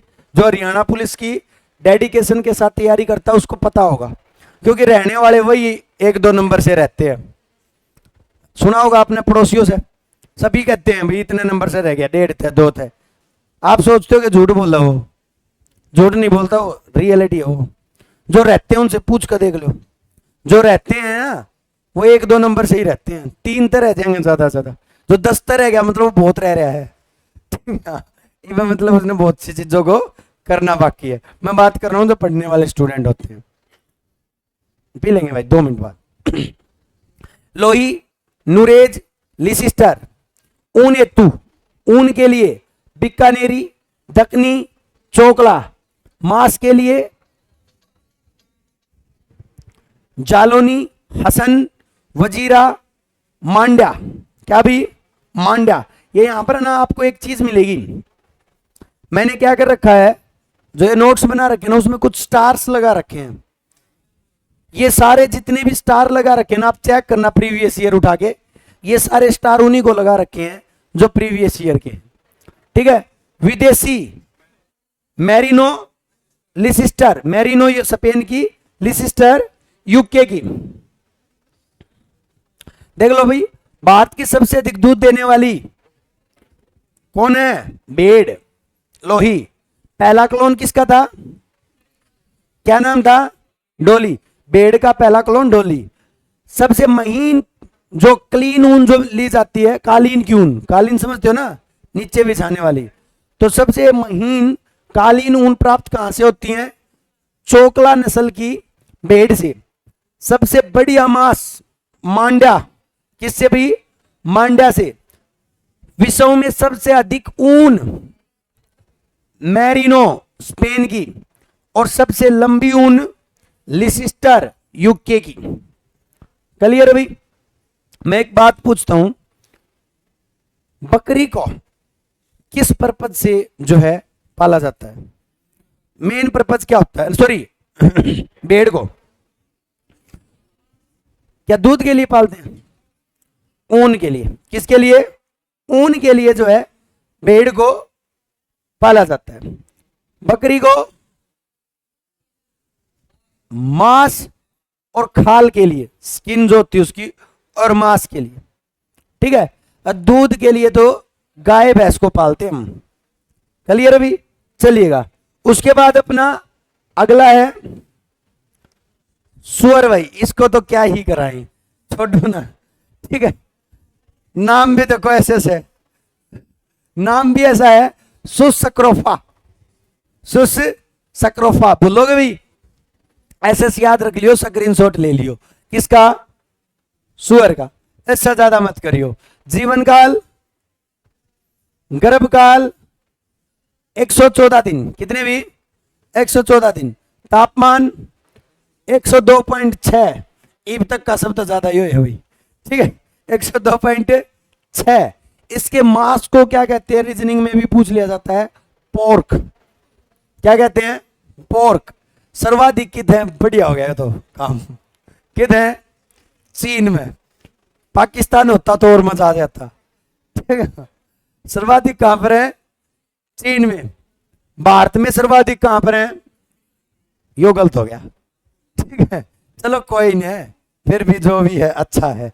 तो यूपी में सर्वाधिक है। प्रमुख नस्लें आ जाओ भी। पहली ये नस्ल इंपॉर्टेंट है, यॉर्कशायर। अच्छा, एक शायर और थी, आयरशायर। आयरशायर किसकी है? गाय की। यॉर्कशायर सुअर की। यॉर्कशायर ऐसे याद लो। पोर्क किस में ने? पोर्क, यॉर्क, इस तरह जो है आप याद कर सको। किसने? सुअर की नस्ल ने। पोर्कशायर आपकी सुअर की, आयरशायर गाय की। क्या क्या विशेषता थी? हाँ, सबसे सुंदर, फुर्तीली, गुस्सेली, भड़कीली। ठीक है, वो सारी चीज। तो मांस के लिए प्रसिद्ध आपकी कौन भी? यॉर्कशायर। उसके बाद टॉमवर्थ, यूके का सुअर। और अपना ला तो भाई जानते होगे, गोरी। क्या भी? गोरी। भारत की सुअर की नस्ल है गोरी। अघोरी नहीं, गोरी। अरे वो गोरी भी को नहीं, गोरी। आ जाओ भाई। उसके बाद कुकुट पालन। आप कहो तो कहते कह दो पक्षी हम करवाइयो जी, पक्षी पालन में। ठीक है, यहीं पर करेंगे इसको। कुकुट पालन, मुर्गी, बतख, हंस, बटेर, कबूतर, इन सभी का आदि का पालन जहां पर हम करते हैं उसको हम क्या बोलते हैं? क्या बोलते हैं भाई? कुकुट पालन बोलते हैं। मेनली मुर्गी मार कर रखा मैंने इसमें। कुकुट पालन की जो प्रसिद्ध जो है वो कौन है? मुर्गी है। मेनली 90% जो है मुर्गियों का पालन करते हैं हम। किसमें? कुकुट पालन में। वैज्ञानिक नाम देख लेना भी, गैलस डोमेस्टिकस। गैलस डोमेस्टिकस। जिड्डी लिख लियो भाई। क्या लिख लियो? जिड्डी। ठीक है। क्या? अच्छा, उस साइड से करा दो। लो भाई, फिर तुम मत कहना उस साइड से करा दो, मैं यहां पर खड़ा हो जाऊंगा। ठीक है। मुर्गी का जो गर्भ काल जो होता है, अब आप कहोगे कि सर जी मात्र 21 दिन। अरे 21 दिन जो अंडे से चूजा निकलता है। क्या भी? अंडे से चूजा बाहर आने का जो है टाइम होता है। ठीक है, इसी को हम इसका गर्भ काल बोलते हैं। मात्र 21 दिन, 21 डेज। अब वो क्वेश्चन मत करना प्लीज, मुर्गा पहला आया या अंडा पहला आया। ठीक है, request to all of you. ठीक है, उसका आंसर मैं बता दूंगा बाद में। तापमान 107 फ़ारेनहाइट सबसे अधिक भाई। सबसे मुर्गी सबसे गर्म हो, बच कर रही हो। ठीक है। मुर्गी का अंडा देना लेइंग कहलाता है, और अंडे से बच्चे का निकालना हैचिंग कहलाता है। इंपॉर्टेंट है भाई ये दोनों के दोनों। लेइंग अंडा देना और अंडे से क्या निकलना। उसके बाद है विश्व में सबसे अधिक अंडा यूएसए। भारत 6ठे नंबर पे है। भारत कौन से नंबर पे है? 6ठे नंबर पर जो है भारत है। ठीक है भाई, मैं नॉर्मली आपको बता देता हूं जो आपकी मतलब हमारी जो मुर्गी है वो लगभग 60 अंडे देती है। कितने? 60। हमारी मतलब भारत की, किसकी? भारत की। भारतीय जो मुर्गी जो है वर्ष में कितने अंडे देती है? 60। और अमेरिका की जो मुर्गी है वो 295 जो है अंडे देती है। अरे क्या बात होगी। चलो भाई, आंध्र प्रदेश को एशिया के अंडों की टोकरी कहा जाता है, क्योंकि भारत में सबसे ज्यादा अंडों का उत्पादन कहां होता है? आंध्र प्रदेश में होता है। और कुकुट, अंडे नहीं, अंडों का सबसे ज्यादा आंध्र प्रदेश में। लेकिन सब सर्वाधिक कुकुट कहां पर है? कुकुट का मतलब केवल मुर्गी मुर्गी नहीं है, सारे। कहां पर? अभी ममता के पास। किसके पास है? ममता बनर्जी के पास, ठीक है, पश्चिम बंगाल में। क्लियर अभी? उसके बाद भारतीय मुर्गी कितने अंडे देती है औसतन? और अमेरिका की 295। सबसे ज्यादा अंडे कहां पर हैं? अमेरिका में। विश्व में सर्वाधिक अंडा देने वाली मुर्गी का नाम क्या? भी ये इंपॉर्टेंट है, मार्क कर लेना, क्वेश्चन पूछा जा सकता है। Right leg horn. Right leg horn जो है सर्वाधिक अंडा देने वाली मुर्गी है। अंडे का वजन कोई बता सकता है कितना होता है भाई? कितना होता है? 50। बीच में जो पोर्शन होता है जिसको येलो पार्ट बोलते हैं, इसको क्या बोलते हैं? इसको योक बोलते हैं। क्या बोलते हैं? योक। और जो बाहर व्हाइट पोर्शन होता है उसको क्या बोलते हैं? White egg. ठीक है, तो बीच वाला योर्क, जो बीच वाला जो होता है ना योक, इसी से जो है बच्चा बनता है। और जो व्हाइट पोर्शन होता है जिसके अंदर प्रोटीन होता है, ये प्रोटेक्शन का काम करता है, प्रोटेक्टिव लेयर का काम करता है। ठीक है, इसी में से बच्चा बनेगा, बीच वाले येलो पार्ट में से। ठीक है, तो देख लो इसमें सफेद जिसमें प्रोटीन पाया जाता है, जिसमें क्या पाया जाता है? प्रोटीन। लगभग 32% प्रोटीन पाया जाता है। वैसे में देखो मैं सिंपल बता देता हूं, एक एग के अंदर 6 ग्राम प्रोटीन पाया जाता है। कितना ग्राम? 6 ग्राम जो है प्रोटीन पाया जाता है, व्हाइट पोर्शन में ओनली। इसमें नहीं, इसमें फैट है। इसमें क्या है? फैट। जो इसके चारों तरफ व्हाइट पोर्शन है उसमें क्या है? प्रोटीन है। तो जो योक जो होता है पीले कलर का, उसमें से 57% जो वो क्या होता है? फैट होता है। और इसी में से सूजा निकला भी। अंडे का जो खोल जो होता है वो कैल्शियम कार्बोनेट का बना होता है। किसका बना होता है? किसका फार्मूला है ये? और कैल्शियम कार्बोनेट और किसका फार्मूला है? ये लाइमस्टोन, संगमरमर, पत्थर, चाक, ठीक है, इन सभी का फार्मूला होता है क्या भी? Calcium carbonate. अच्छा, कैल्शियम ऑक्जेलेट क्या होता है? हाँ, पथरी का। किसका? सबसे प्रसिद्ध है भाई रानीखेत। भाई इंपॉर्टेंट, ये तो वैसे भी आता रहता है। रानीखेत रोग क्या है पहले तो बता देता हूं। पशुओं का रोग है, पशुओं में मुर्गियों का रोग है। किसका? मुर्गी का रोग है रानीखेत। रानीखेत जब फैलन है, जब पूरी के पूरे पोल्ट्री फार्म खाली हो जाए। रानीखेत जो रोग है वो किसका है? वायरस की वजह से होता है। किससे होता है? वायरस से। बर्ड फ्लू किससे होता है? वायरस से। वायरस का नाम बताओ।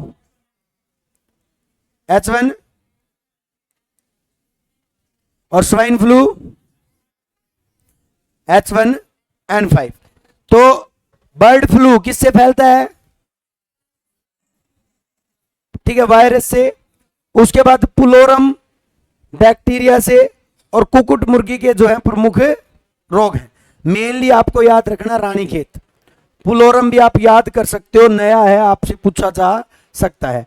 अच्छा बेटा, जो आप अंडे लेके आते हो उनमें फार्मों में तैयार होते हैं, उनको हम क्या बोलते हैं? बॉयलर। जो मुंह वो लाते हैं हम, ये मुर्गी लाते हो, जो तुम तो नहीं लाते होगे, जो नॉनवेज लोग हैं वो मुर्गी लेके आते हैं खाने के लिए। वो कैसी मुर्गी होती है? बॉयलर होती है। और उन बॉयलर एग भी उनके बॉयलर ही होते हैं। तो मांस के लिए जो मुर्गी की नस्ल होती है उसको हम क्या बोलते हैं? क्या बोलते हैं भाई? बॉयलर बोलते हैं। और अंडे के लिए मुर्गी की नस्ल जो होती है उसको हम क्या बोलते हैं? लेयर बोलते हैं। अरे कहाँ गया, इसको थोड़ा ऊपर कर लें पहले, पीछे रह गया क्या? ये लो भी, बॉयलर, बॉयलर नहीं ब्रॉयलर, क्या? ब्रॉयलर। और लेयर, अंडों वाली मुर्गी को, मांस वाली को ब्रॉयलर। NaCl की कमी से पोल्ट्री में नरभक्षण देखने को मिलता है भाई, ये इंपॉर्टेंट है भाई। एक दूसरे से मुर्गे लड़न लग जा, लड़ लड़ के एक दूसरे ने मारते हैं। किसकी कमी है? मुर्गों में NaCl की कमी से, नमक की कमी से जो है आपको क्या देखने को मिलता है? नरभक्षण, एक दूसरे में जो है लड़के जो है मरण की जो चीज जो है वो देखने को हमें मिलती है मुर्गियों के अंदर। चलिएगा, उसके बाद है भाई आपका ऊंट। क्या है? ऊंट। ऊंट का कैमल कहते हैं इसको, और कैमेलियस बोलते हैं। साइंटिफिक नाम ज्यादा मुश्किल इसका नहीं है। जीवन काल कितना है? 40 वर्ष अब तक का सबसे ज्यादा है। एक कुंबड़, ऊपर जो कुंबड़ उठा हुआ होता है, एक कुंबड़ वाले ऊंट को जो है हम कैमेलियस डोमेड्री बोलते हैं। क्या बोलते हैं? कैमेलियस डोमेड्री बोलते हैं। और जिसके 2 कुंबड़ होते हैं उसको हम कैमेलियस बैक्टीरियस बोलते हैं। क्या बोलते हैं भाई? कैमेलियस बैक्टीरियस बोलते हैं। क्लियर भाई? बीकानेरी, जैसलमेरी, सिंधी, लाल सिंधी नहीं, खाली सिंधी। लाल सिंधी किसकी नस्ल है? सिंधी किसकी नस्ल है? ऊंट की। किसकी? और कच्छी, कच्छी होता है जो कच्छ के रण के पास जो ऊंट होते हैं, हाँ गुजरात के अंदर कच्छी। तो ये जो है आपकी किसकी नस्ल है भाई? किसकी है? ऊंट की। बीकानेरी, अबे रेगिस्तान का तो जहाज है। और जैसलमेरी, ये तो करने की जरूरत नहीं है। और सिंधी, ये सारे राजस्थान के। और कच्छी जो है वो गुजरात में है। मेनली रेगिस्तान का एरिया गुजरात और राजस्थान में ही पड़ता है। पड़ता है नहीं पड़ता है? ठीक है, तो इनको जो है आपको याद रखना है। ऊंट को रेगिस्तान का जहाज बोला जाता है, ये तो सभी को पता है। कुंबड़ में भोजन यानी कि वसा का संग्रहण करता है ऊंट। ऊपर जो कुंबड़ होता है ना, उसमें फूड और फैट का जो है क्या करता है? स्टोरेज जो है ऊंट करता है। 50 लीटर पानी एक साथ पी सकता है भाई, ये क्वेश्चन आपके ईवीएस में भी पूछा जाता है। ऊंट एक बार में कितना पानी पी सकता है? 50 लीटर। 14 दिन बिना पानी पिए रह सकता है। क्यों रह सकता है भी, कोई बता सकता है? क्योंकि उसके एक तो वो यूरिन कम रिलीज करता है, एक उसके स्वेट नहीं आता, पसीना नहीं आता। ठीक है, तो पानी निकलेगा कहां से? और प्लस वो आप उसका जो कुंबड़ जो होता है उसमें भी जो होता है क्या कर लेता है? स्टोर कर लेता है। उसके बाद 3.5 लीटर दूध देता है, लेकिन घी और दही नहीं बनती। कोई बता सकता क्यों नहीं बनती? 1.5 लीटर दूध दे है, क्यों ना लगे? पूछना ही मैं ये चाह रहा हूं, क्यों नहीं लगता भाई? इसके अंदर बैक्टीरियल एक्टिविटी बहुत ज्यादा होती है, बैक्टीरिया बहुत ज्यादा होती है और बहुत जल्दी खराब हो जाता है। 1 घंटे बाद खराब हो जाता है। और दूध को जमने के लिए भी 4-5 घंटे तो चाहिए। उसके बाद देखो, 20 से 25 किलोमीटर पर आवर की रफ्तार से दौड़ सकता है। ये स्थिर तापी प्राणी है, यानी कि वार्म ब्लडेड। जानते हो वार्म ब्लडेड? अरे दो एनिमल होते हैं, एक होते वार्म ब्लडेड, एक होते कोल्ड ब्लडेड। हम कैसे हैं? यानी कि हम टेम्परेचर को फिक्स रखते हैं 37 डिग्री का, मतलब 37, कभी चेंज नहीं करते, चाहे सर्दी आए चाहे गर्मी आए। अब टेम्परेचर ज्यादा है, मान के चलो 45, तो क्या हम 45 नहीं करेंगे, 37 ही रखेंगे। हम एसी चला लेंगे, कूलर चला लेंगे। सर्दी आएंगी तो टेम्परेचर 20 हो जाएगा, तो भी हम 37 ही रखेंगे, कंबल ओढ़ लेंगे। लेकिन कुछ एनिमल ऐसे होते हैं जो टेम्परेचर के अकॉर्डिंग बॉडी टेम्परेचर को चेंज कर लेते हैं। मान के चलो सर्दी आई, उनको कुछ मतलब और डनाडन की जरूरत कौन फिर? ठीक है, हाँ सर्दी आई 20 डिग्री सेल्सियस होया टेम्परेचर, खुद का भी 20 कर लेंगे। गर्मी आई 50 होया, खुद का भी 50 कर लेंगे। तो ये वार्म ब्लडेड है। कहीं आप ये सोचो कि रेगिस्तान में रहे हैं तो ये कोल्ड ब्लडेड होंगे और अपने टेम्परेचर को चेंज करते होंगे, नहीं, ये टेम्परेचर को चेंज नहीं करते। ये डाउट रहता बहुत बड़ा कि ऊंट जो होता है वो कोल्ड ब्लडेड होता है, वो अपने टेम्परेचर को चेंज कर लेता है, नहीं करता, स्थिर रखता है, ठीक है, फिर भी सरवाइव करता है। राष्ट्रीय ऊंट अनुसंधान केंद्र कहां पर मिलेगा ये तो पता होना चाहिए, राजस्थान में ही मिलना चाहिए था।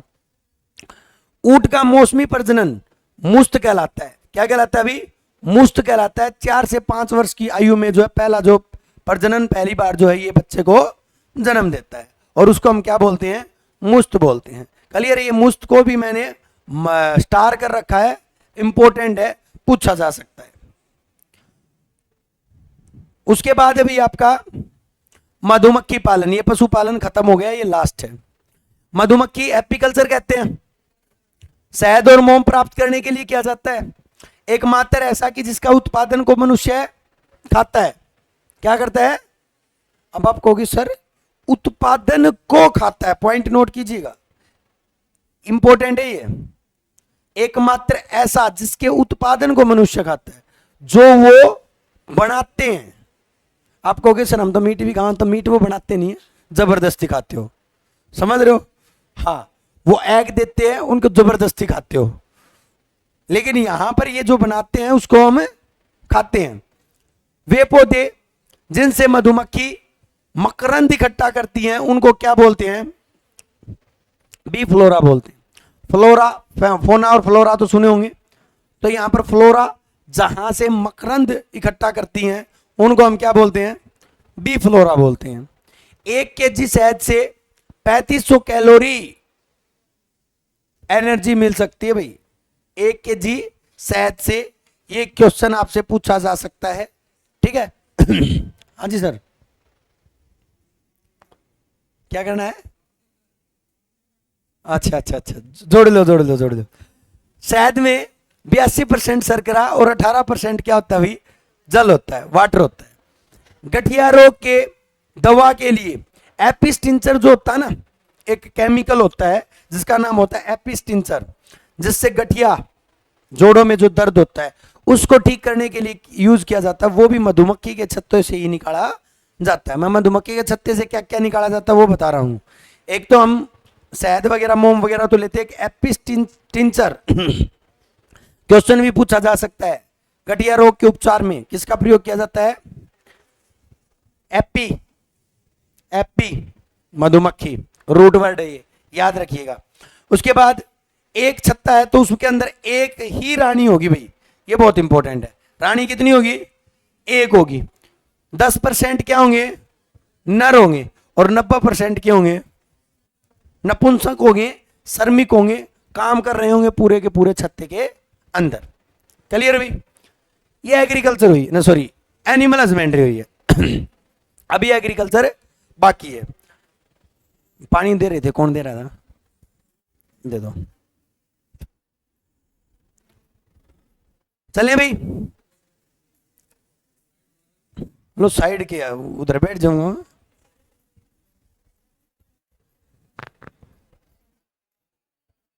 क्या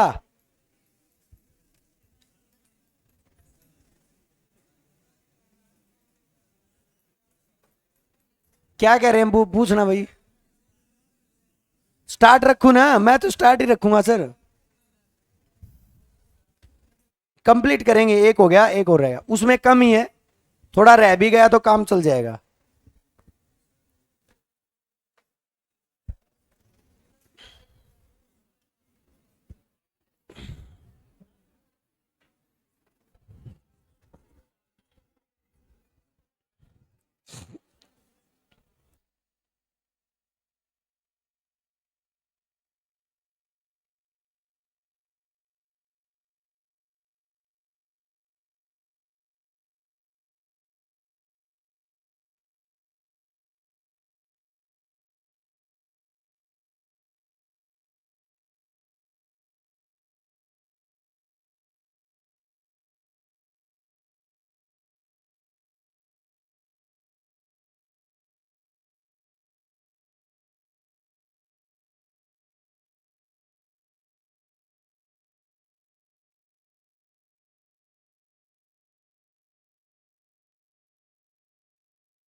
चलिएगा भाई, कृषि भाई, एग्रीकल्चर, एनिमल हस्बेंड्री कंप्लीट हो गई। कृषि की बात करते हैं भाई। आप सभी को पता होगा एग्रीकल्चर जो है इंडिया के अंदर, जब इंडिया को, भारत को आजादी मिली, उस टाइम पर देश को चलाने में सबसे बड़ा योगदान होता था किसका? एग्रीकल्चर का। जीडीपी में सबसे ज्यादा योगदान होता था। हालांकि आज के टाइम पर तो सेवा क्षेत्र का सबसे ज्यादा योगदान हो गया है, कृषि का योगदान कम हो गया है। उसका भी रीजन कहीं ना कहीं जो है गवर्नमेंट्स की पॉलिसीज रही हैं। ऐसा नहीं है केवल इंडिया डेवलपमेंट कर रहा है इसलिए जो है एग्रीकल्चर का योगदान कम हुआ है, नहीं।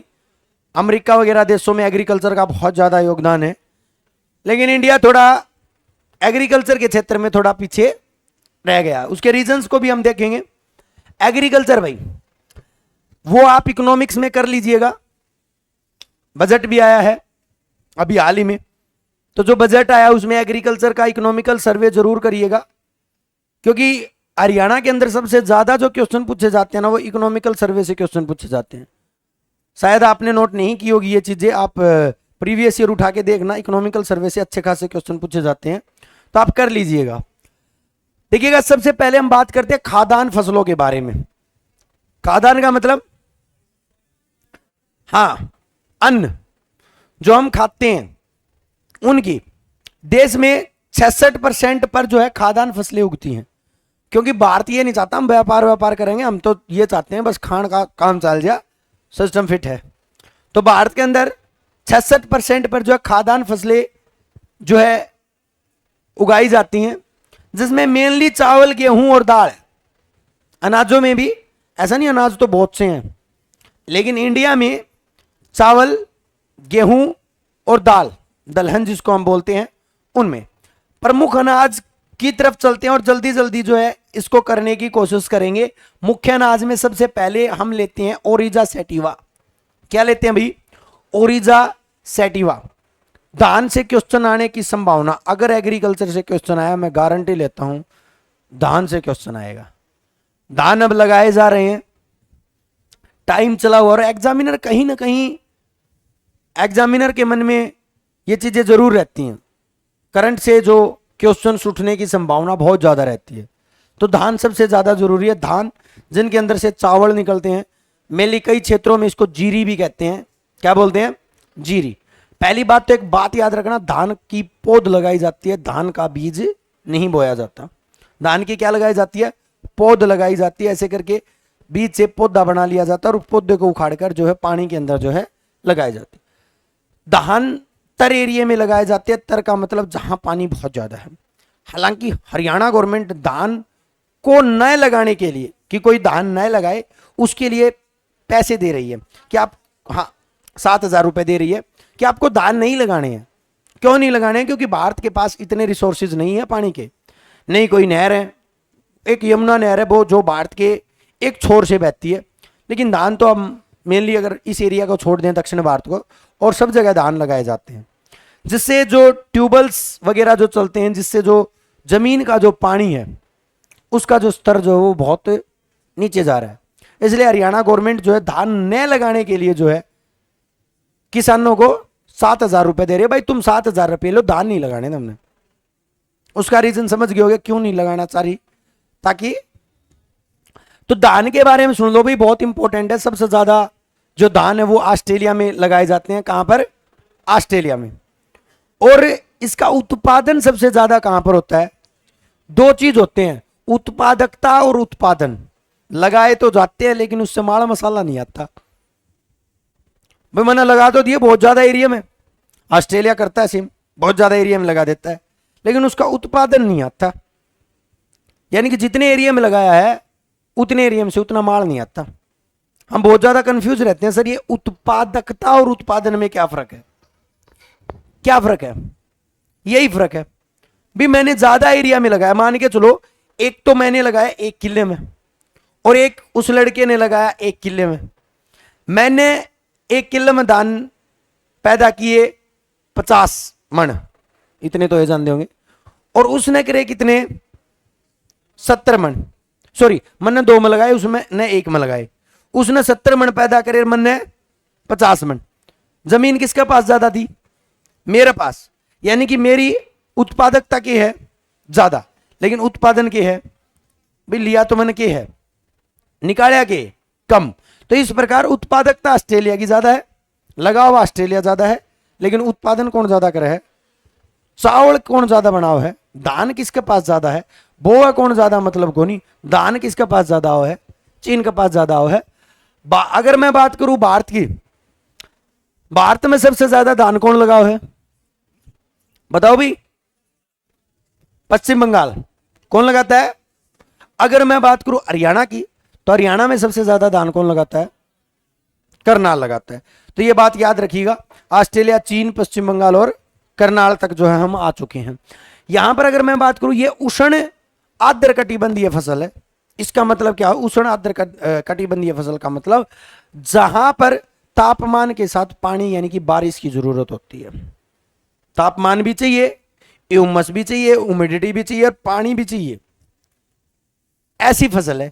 यानी कि इस फसल को उगाने के लिए लगभग 30 से 35 डिग्री सेल्सियस तो टेम्परेचर चाहिए, यानी कि सर्दियां में नहीं हो गया। उसके साथ पानी भी चाहिए, मतलब ऊपर तक घाम पड़ना चाहिए और नीचे तक पानी रहना चाहिए। ऐसा मौसम जब होगा उस टाइम पर क्या उगेंगे भाई?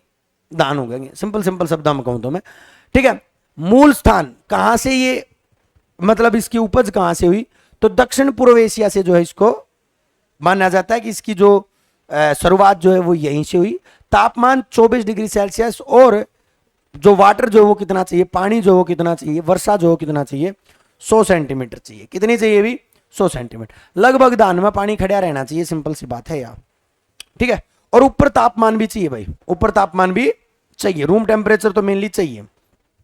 उसके बाद अगर मैं बात करूं बीज की मात्रा की, तो देखो अगर सीधी बुआई कराएंगे, हालांकि सीधी बुआई कभी भी धान की होती नहीं है, लेकिन पहला तो बोना ही पड़ेगा, उसके बाद तो उसकी पौध होंगी। तो जब अपन सीधी बुआई करेंगे तो 75 से 100 केजी प्रति किल्ला, और अगर रोपण करेंगे तो 23 से 30 केजी प्रति किल्ला, ठीक है। ये जो है आपको धान की चाहिए। अब धान से क्वेश्चन जो आएंगे वो आएंगे भाई आपकी किस्म से। किससे भाई? तो धान की जो वैरायटी है वो सबसे इंपॉर्टेंट है भाई आपकी लुन्नी श्री भाई, बहुत इंपॉर्टेंट है भाई। भारत में क्या,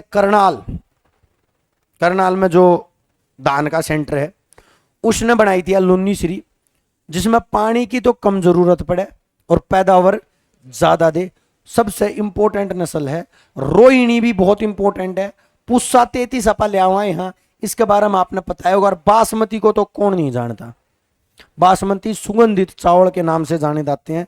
सुगंध स्मेल बहुत अच्छी आती है, किस्मत है बासमती मत है। और जो है आपका माही सुगंधा ये भी इंपॉर्टेंट है। राजेश्वरी, जया, रत्ना, ये सारी की सारी आपकी किसकी किस्म है?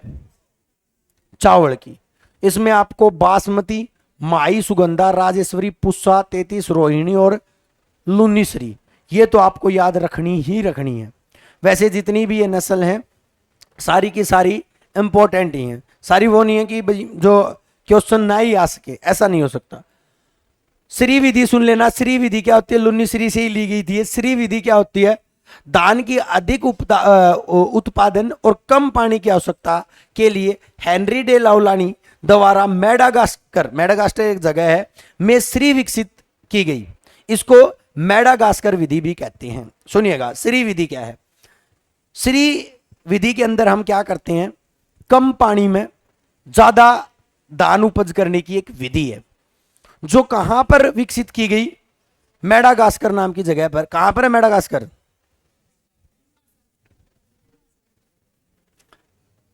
अरे हिंद महासागर तो बहुत बड़ा, हिंद महासागर में तो है ही, ठीक है। चलिएगा वो ज्योग्राफी में पढ़ लीजिएगा आप, ठीक है। जगह है भाई मेडागास्कर, भारत में नहीं है। पहला तो मैं यह बात बिल्कुल क्लियर कर दूं, कदे यहां पर तो इसको मेडागास्कर विधि कहते हैं, किसको भी? श्री विधि को। इसके कुछ डिसऑर्डर्स हैं, रोग हैं, इनको याद कर लिए। एक तो खैरा, एक टुंगरो, दोनों इंपॉर्टेंट है, बार बार क्वेश्चन पूछा जाया करे। कौन कौन सा? खैरा और टुंगरो। सबसे पहला तो धान का जो रोग है जिसका नाम है खैरा, जिंक की कमी से जो है आपके धान में क्या हो जाता है, खैरा रोग हो जाता है। क्या हो जाता है, खैरा। उसके बाद पत्ती का भूरा धब्बा, ब्राउन स्पॉट जो है, ये भी आपका किसका डिसऑर्डर है, धान का। और इसमें इंपॉर्टेंट खारा, खैरा और टुंगरो। टुंगरो किससे होता है भाई, वायरस से होता है। किससे होता है भाई, वायरस। डायरेक्ट क्वेश्चन पूछा जाता है, टुंगरो किसका डिसऑर्डर है, किस फसल का जो है एक डिसऑर्डर है, तो किसका भी, टुंगरो धान का है। और खैरा, खैरा किसका है। उसके बाद अगर मैं बात करूं, इंडोनेशिया का जो जावा द्वीप है वो धान की खेती के लिए प्रसिद्ध है। कौन सा द्वीप भी, जावा। कहां पर पड़ता है जावा द्वीप, इंडोनेशिया म्यांमार उसके बीच में। तो वो जो है आपका जावा है, और ये जो है धान की खेती के लिए सबसे प्रसिद्ध है। और इंडिया के अंदर कृष्णा गोदावरी का जो डेल्टा है, कृष्णा और गोदावरी पेनिनसुलर की जो रिवर है, प्रायद्वीपीय भारत की जो रिवर है, नीचे तमिलनाडु की तरफ आप जब जाओगे, कृष्णा और कावेरी वेस्ट टू ईस्ट बहती हैं वो, सॉरी कृष्णा और गोदावरी। गोदावरी को तो आप जानते ही होंगे, दक्षिण गंगा इसको हम कहते हैं, सबसे बड़ी गंगा, सबसे बड़ी दक्षिण भारत की रिवर है। तो वहां पर जो है चावल बहुत ज्यादा उगाया जाता है। इसको भारत का चावल का कटोरा कहा जाता है। किस डेल्टा को, कृष्णा गोदावरी डेल्टा। वैसे सबसे ज्यादा चावल कहां पर होता है, पश्चिम बंगाल में होता है। हरियाणा में कहां पर होता है, करनाल में होता है। हरियाणा का चावल का कटोरा किसको कहा जाता है, करनाल को कहा जाता है। गोल्डन राइस भाई, ब्राउन राइस नहीं, गोल्डन राइस। ब्राउन राइस में तो प्रोटीन ज्यादा होता है। एक होता है ब्राउन राइस, लाते हो ब्राउन राइस। ब्राउन राइस में प्रोटीन वाला जो राइस होता है उसको ब्राउन राइस बोलते हैं। और गोल्डन राइस में क्या होता है, विटामिन ए होता है। एक गोल्डन राइस भी जो है एक किस्म है, किसकी किस्म तो क्या है, मतलब नाम से जाना जाता है इसको। ठीक है, क्लियर है। तो ये है आपका क्या भाई, आपका दान।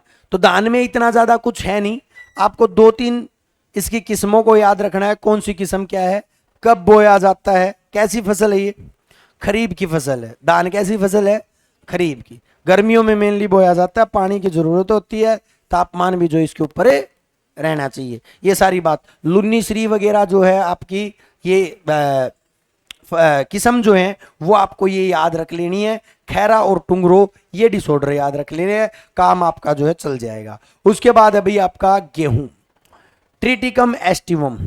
ट्रिटिकम एस्टिवम, इसका साइंटिफिक नाम जरूर याद रख लीजिएगा। क्या नाम है, ट्रिटिकम एस्टिवम। ट्रिटिकम एस्टिवम कहां से आया ये, गेहूं की उपज कहां से हुई है, दक्षिण तुर्की से। गेहूं कहां से आया है, तुर्की से। एक 9th क्लास में शायद हम चैप्टर भी पढ़ा करते थे, इंग्लिश में होता था शायद, तुर्की से गेहूं। गेहूं जो है तुर्की से आया, दक्षिण तुर्की से। ठीक है। और जो गेहूं में जो है ना ये 42 गुणसूत्र होते हैं, ये साइंस का इफेक्ट है। वैसे वैसे आप याद रखिएगा, 42 chromosomes are present in wheat.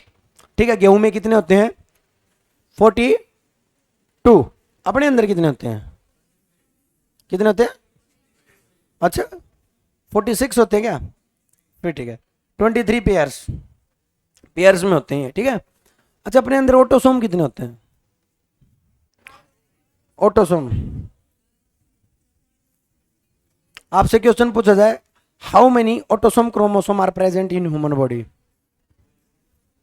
कितने ऑटोसोम होते हैं, कोई 22, कोई 44, 22 जोड़े। हाँ, इसमें से 44 जो होते हैं वो सेम होते हैं, मेल एंड फीमेल को इन्हीं को ऑटोसोम बोलते हैं। ठीक है, चलिएगा कोई नहीं। ये जो है आपकी शीतोष्ण कटिबंधीय फसल है, यानी कि सर्दियों में होने वाली जो है ये फसल है, रब्बी की फसल इसको हम कहते हैं। 10 से 25 सेंटीमीटर तापमान चाहिए और 80 सेंटीमीटर के करीब जो है क्या चाहिए, इसमें पानी चाहिए। उसके बाद बीज की बुआई, एक पूरा का पूरा 1 हेक्टेयर में 100 किलो बीज जो है वो किसका लग जाएगा, किसका भी, गेहूं का लग जाएगा भाई। गेहूं में ग्लूटोन नाम का प्रोटीन पाया जाता है, क्वेश्चन पूछा गया था क्या, कोई बोल रहा है क्या, 60-65 किलो लगेगा, मैं भी कंफ्यूज हूं।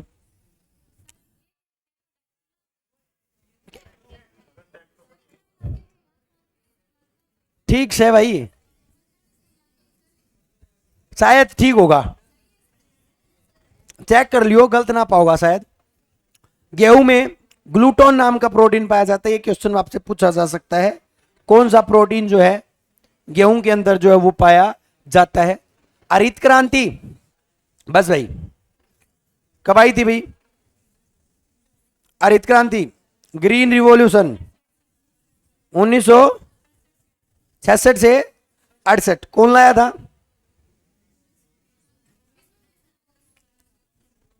बोरलोग और भारत में स्वामीनाथन। इन्होंने डिसाइड किया था हरित क्रांति से कि अनाज की जो पैदावार है उसको बढ़ाएंगे हम, और बढ़ाने के लिए उन्होंने बहुत कुछ किया। तो और किसी की तो पैदावार बढ़ी नहीं, लेकिन हरित क्रांति में सबसे अच्छा जो रिजल्ट दिया वो किसको दिया? गेहूं को। हरित क्रांति का सबसे अच्छा प्रभाव जो है वो किसमें देखने को मिला भाई? गेहूं को। गेहूं के कुछ डिसऑर्डर हैं, और सबसे इंपॉर्टेंट डिसऑर्डर जो है वो है गेहूंसा। क्या नाम है भी? गेहूंसा। लेकिन गेहूंसा नाम से नहीं जाना जाता, इसको फ्लेरिस माइनर के नाम से जाना जाता है। किसके नाम से? फ्लेरिस माइनर के नाम से जो है जाना जाता गेहूंसा। गेहूं का मामा भाई, गेहूं का मामा, सॉरी ये भी खरपतवार है, ये गेहूंसा। खरपतवार समझते हो? हाँ, जो हाँ खरपत को मारता है, जो मतलब गेहूं के अंदर जो अनवांटेड चीजें उगती हैं उनको क्या करता है? खत्म करता है, उसको हम क्या बोलते हैं? खरपतवार। तो आपका फ्लेरिस माइनर, जिसको हम क्या बोलते हैं? गेहूंसा, ये गेहूं का प्रमुख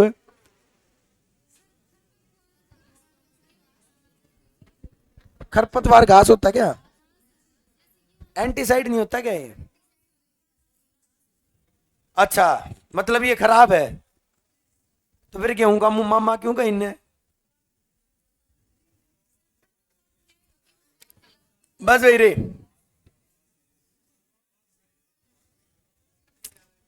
नहीं खरपत होता वो, खरपतवार, खरपत को मारने वाला। पक्का?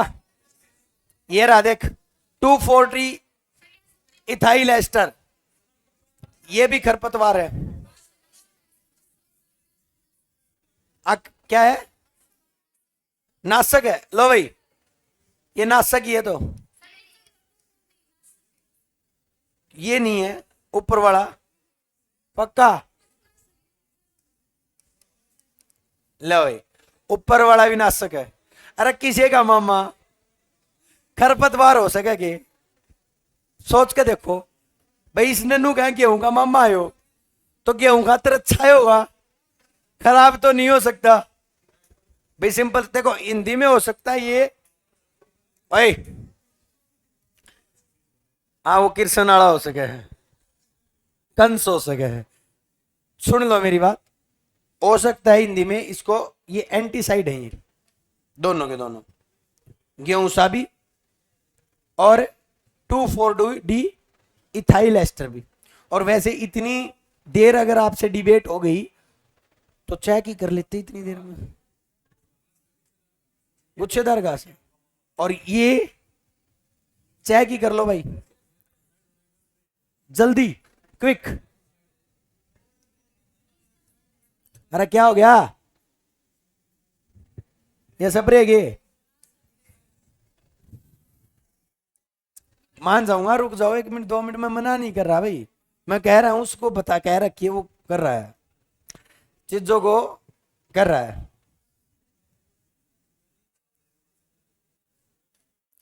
चलो भाई, ये तो घास है, ये क्या है? घास है। ठीक है भाई, ये तो घास है भाई। ठीक है भाई, खराब गेहूं का मतलब गेहूं के लिए खराब है ये, मतलब गेहूं का मामा खराब है। गेहूं का मामा क्या है? खराब है, सिंपल सी बात है। ये शायद स्प्रे मिलेगी, देख। पक्का? ये लड़की इस तरह बताने लग रही है, तो एग्रीकल्चर वाले लग रही है बोले, पक्का बताने लग रही है जी। चलो भाई, कोई दिक्कत को नहीं, मान लो मैं ना तो नहीं कर रहा हूं, जल्दी बता भाई। ओए भाई चुप भाई, भैया तो दवाई है, या लड़की नु रेट भी बताऊंगे जब मानोगे तो। मान ली दवाई है भाई, ये इसको खत्म करेगी। ठीक है, क्लियर है। चलिएगा भाई, बस ज्यादा ज्यादा इतनी इतना टाइम नहीं दे सकते हम किसी एक चीज को। ठीक है, तो इसको ये खरपतवार नासी लिख देता हूं इसको, ले भाई। ठीक है, वो खरपतवार है, वो घास है, बस भाई। प्रमुख किस्म देख लो भी। कल्याण सोना जानते होगे, इसने तो जानोगे। कंचन, गिरजा, सोनालिका, ये तो पुरानी है बहुत ज्यादा। सोनालिका, सुजाता। अरे भाई, खेतों से प्रेम करने लग जाओ, 4-5 नंबर मिल जाएंगे। ठीक है, और भाई वो तो आजकल तो कौन साल था, 3077, पहला तो खूब चालिया करता। भवानी, ठीक है, पुस्सा, ये सारे के सारे जो है आपके किसी हैं 829, 420, 311, 562, सोनारा 64, ये सारे के सारे क्या भी आपके गेहूं की किस्म है। गेहूं की क्या है, किस्म है। कोई ऊंचा है, कोई लंबा है, कोई छोटा है, कोई की बाड़ी मोटी है, किसी की बाड़ी पतली है, किसी की लंबी है। समझ रहे हो, ये सारी किस्म है किसकी भाई, गेहूं की, जो आपको याद करनी पड़ेंगी, और कुछ जो है इसका पॉइंट नहीं है। उसके बाद आ जाओ प्रमुख रोग के ऊपर। इसमें एक रोग तो भाई रस्ट, RUST, रस्ट किससे फैलता है? गेहूं का रस्ट जो है वो किससे होता है भाई? तो लिख लो भी, गेहूं का रस्ट जो किससे होता है? कवक से। किससे हो भाई? और सबसे इंपॉर्टेंट भाई कर्नाल बंट। कर्नाल बंट डिसऑर्डर किससे संबंधित है? तो ये किससे है भाई? ये आपका किससे भाई? गेहूं का डिसऑर्डर है, किससे होता है? फंगी यानी कि कवक से होता है। किससे होता है भाई? फंगी यानी कि कवक से होता है। शेऊ, रेड रोट, और जो आपका रतुआ भाई, ये भी इंपॉर्टेंट है भाई। रतुआ डिसऑर्डर किसका है भाई? तो रतुआ भी जो है आपके किसका बेटा? गेहूं का है। क्लियर यहां तक? ठीक है, तो इनके डिसऑर्डर्स को आपको करना पड़ेगा। पुस्सा को थोड़ा याद रखिएगा, कहां गया? एक पुस्सा थी यहां पर, ये रही। ठीक है, पुस्सा जो है वो बेकर गेहूं की किस्म है, जिससे बिस्कुट उद्योग में जो है सबसे ज्यादा यूज किया जाता है। ठीक है, वही बात याद आ गई, स्टुकर और बिस्टुक। तो ये शब्द ही इसे बिस्कुट, बिस्कुट उद्योग में जो है, बेकरी में सबसे ज्यादा कौन सी नस्ल यूज की जाती है भाई? पुस्सा नस्ल जो है वो यूज की जाती है। उसके बाद भाई आपके पास आता मक्का। कहां से आई? मैं से मक्का, मैं से मैक्सिको। कहां से आई? दक्षिण मैक्सिको आई। ये चारा फसल है, यानी कि पशुओं को चराने के लिए मेनली। वैसे तो मक्का कुकड़ी वुकड़ी भी खाओ आप, वो अलग चीज है। ठीक है, ठीक है। और सबसे बड़ी बात, मक्का को कभी भी उगा लो भाई, रबी में, खरीफ में, जायद में, कद्दे भी। 3 मौसम है, तीनों मौसम में कभी भी जो इसको उगा सकते हो। मिश्रित फसल है। हाँ, क्या इसका साइंटिफिक? जीमेज, हाँ, जीन, इसमें प्रोटीन पाया जाता है, जीमेज। जीमेज, जीन, जेड, इसको याद रखने की ट्रिक थी, जेड, जीन प्रोटीन भी पाया जाता है इसमें, जीमेज। तो ये जो है तीनों मौसम में उगाया जा सकता है। सबसे अधिक स्टार्च इसी में होता है, स्टार्च यानी कि कार्बोहाइड्रेट का कॉम्प्लेक्स फॉर्म। तो स्टार्च सबसे ज्यादा किस में होता है? मक्का में होता है। ठीक है, स्टार्च, स्टार्च समझ गए होंगे ना, मक्का में होता है। ग्लूकोज, सबसे ज्यादा ग्लूकोज जो होता है ना, ग्लूकोज, ग्लूकोज को क्या कहते हैं? दूसरा नाम क्या ग्लूकोज का? ग्लूकोज का दूसरा नाम कॉर्न शुगर। कॉर्न शुगर किसे कहते हैं? Corn sugar. तो ग्लूकोज को कॉर्न शुगर बोलते हैं, कॉर्न यानी कि मक्का। ठीक है, अनाजों की रानी या फिर जियामीज, बहुत इंपॉर्टेंट है भाई। जेड जो है ना, जेड जहां पर आ जाए, ये इसी का है, जीन नाम का प्रोटीन, जियामीज साइंटिफिक नेम। ठीक है, जियामीज, अनाजों की रानी, जीन प्रोटीन, ये किसके हैं भाई? सारे के सारे, ये सारे के सारे मक्का के ही हैं। उसके बाद खाने के काम आने वाला जो मक्का जो है वो क्या कहलाता है? स्वीट कॉर्न, सबसे कच्चा, बिल्कुल शुरुआत में। ठीक है, उसके बाद थोड़ा पक गया है, जिसने भून के खाया करा पा, भून के कुकड़ी, हाँ, उसने बेबी कॉर्न खाया करे, और जो बिल्कुल पक गया है कुकर में फुला के खाया करा उसने आपा स्वीट कॉर्न है। पॉपकॉर्न कहा क्या कहा पॉपकॉर्न। स्वीट कॉर्न पहला बेबी वाला बिल्कुल कच्चा, थोड़ा पक गया भुट्टे बना लो मतलब भून का खा लो, उसने कहेंगे बेबी कॉर्न। और जो बिल्कुल पक गया उसने क्या कहेंगे भाई पॉपकॉर्न। वो मूवी वगैरह देखने जाया करो जब खाया करो, ठीक है। पका हुआ जो जिसको हम फील्ड कॉर्न के नाम से जानते हैं पॉपकॉर्न कहलाता है। क्या कहलाता है भाई पॉपकॉर्न कहलाता है। इसकी प्रजाति ना आए कभी नहीं आएंगी, फिर भी देख लीजिएगा हिमालय किसान विजय कामधेनु गंगा 5 ये किसकी प्रजाति है किसकी है भाई। अब आ जाओ मिलेट्स आ जाओ कदन, मिलेट्स कदन। सबसे ज्यादा खनिज किसमें पाए जाते हैं, सबसे पहला क्वेश्चन तो यही पूछा जाता है भाई। सबसे ज्यादा मिनरल्स खनिज लवण किसमें पाए जाते हैं कदन में, मिलेट्स में। मिलेट्स कौन होते हैं बाजरा जवार जो होते हैं उनको हम बोलते हैं, ठीक है। जवार को सोरगम भी बोलते हैं। क्या बोलते हैं ये क्वेश्चन आया हुआ है, सोरगम आगे आएगा टेंशन न लो। बाजरा सबसे अधिक सूखा सह सकता है, बिल्कुल सूखम उगा दे उसने तो भी जो उग जाएगा यो बाजरा है। क्या भी बाजरा है। लगभग कितना बीज लियो ना है 4-5 तो ले ले करती है तन तो वो कर दिया, ठीक है 1 किलो बस भाई देना ऑर्डर देना इसको, ठीक है। तापमान वर्षा 50 सेंटीमीटर के करीब भी अगर पानी हो गया तो भी काम चल जाएगा। तापमान अगर जो है ना 30 से 40 भी रहा तो भी काम चल जाएगा, मतलब सूखा में भी हो जाएगा और बरसात पड़ती रहेगी तो भी हो जाएगा, इसलिए इसका ना लिख रखा। बस रे क्या बात होगी बेबी कॉर्न बोल। स्वीट कॉर्न बिल्कुल कच्चा होना,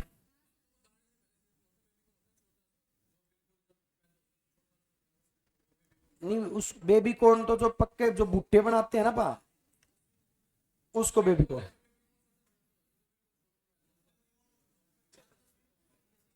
अच्छा और जिसके पॉपकॉर्न बनाओ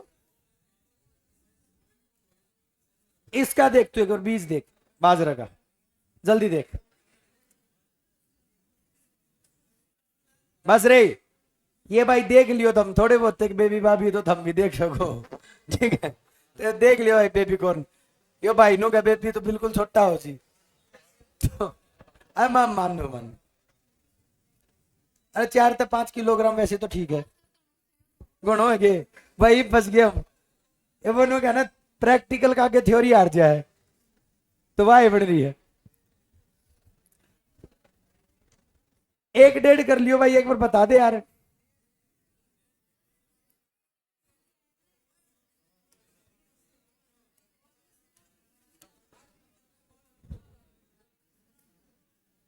चलो भाई अभी के लिए ना ये लड़की इतने कॉन्फिडेंस से बता रही है 4 से 5 है ना 4 से 5 है तो मैं हेक्टेयर की बात कर रहा था, हेक्टेयर पूछा जाएगा।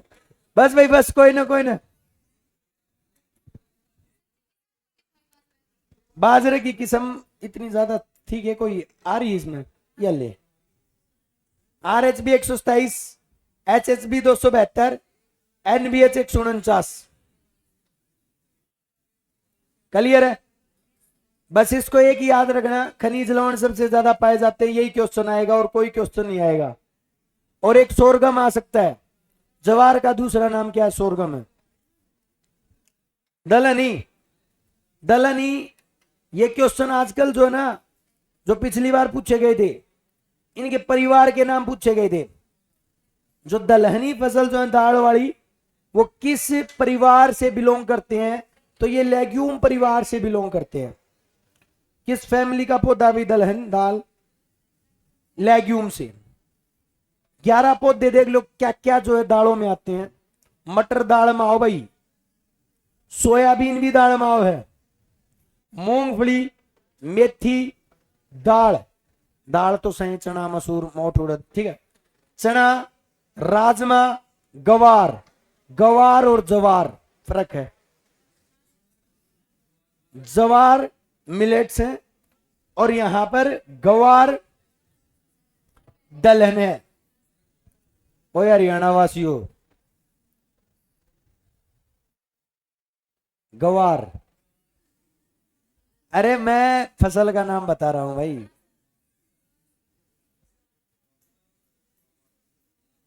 तो गवार, अल्फा, अल्फा पूछा गया क्वेश्चन, किस प्रकार की फसल है अल्फा? चारा है वो, हरा चारा है। हाँ, एकेसिया और लोबिया तीनों चारे ही, घास फूस, ठीक है, तीनों दाल है भाई।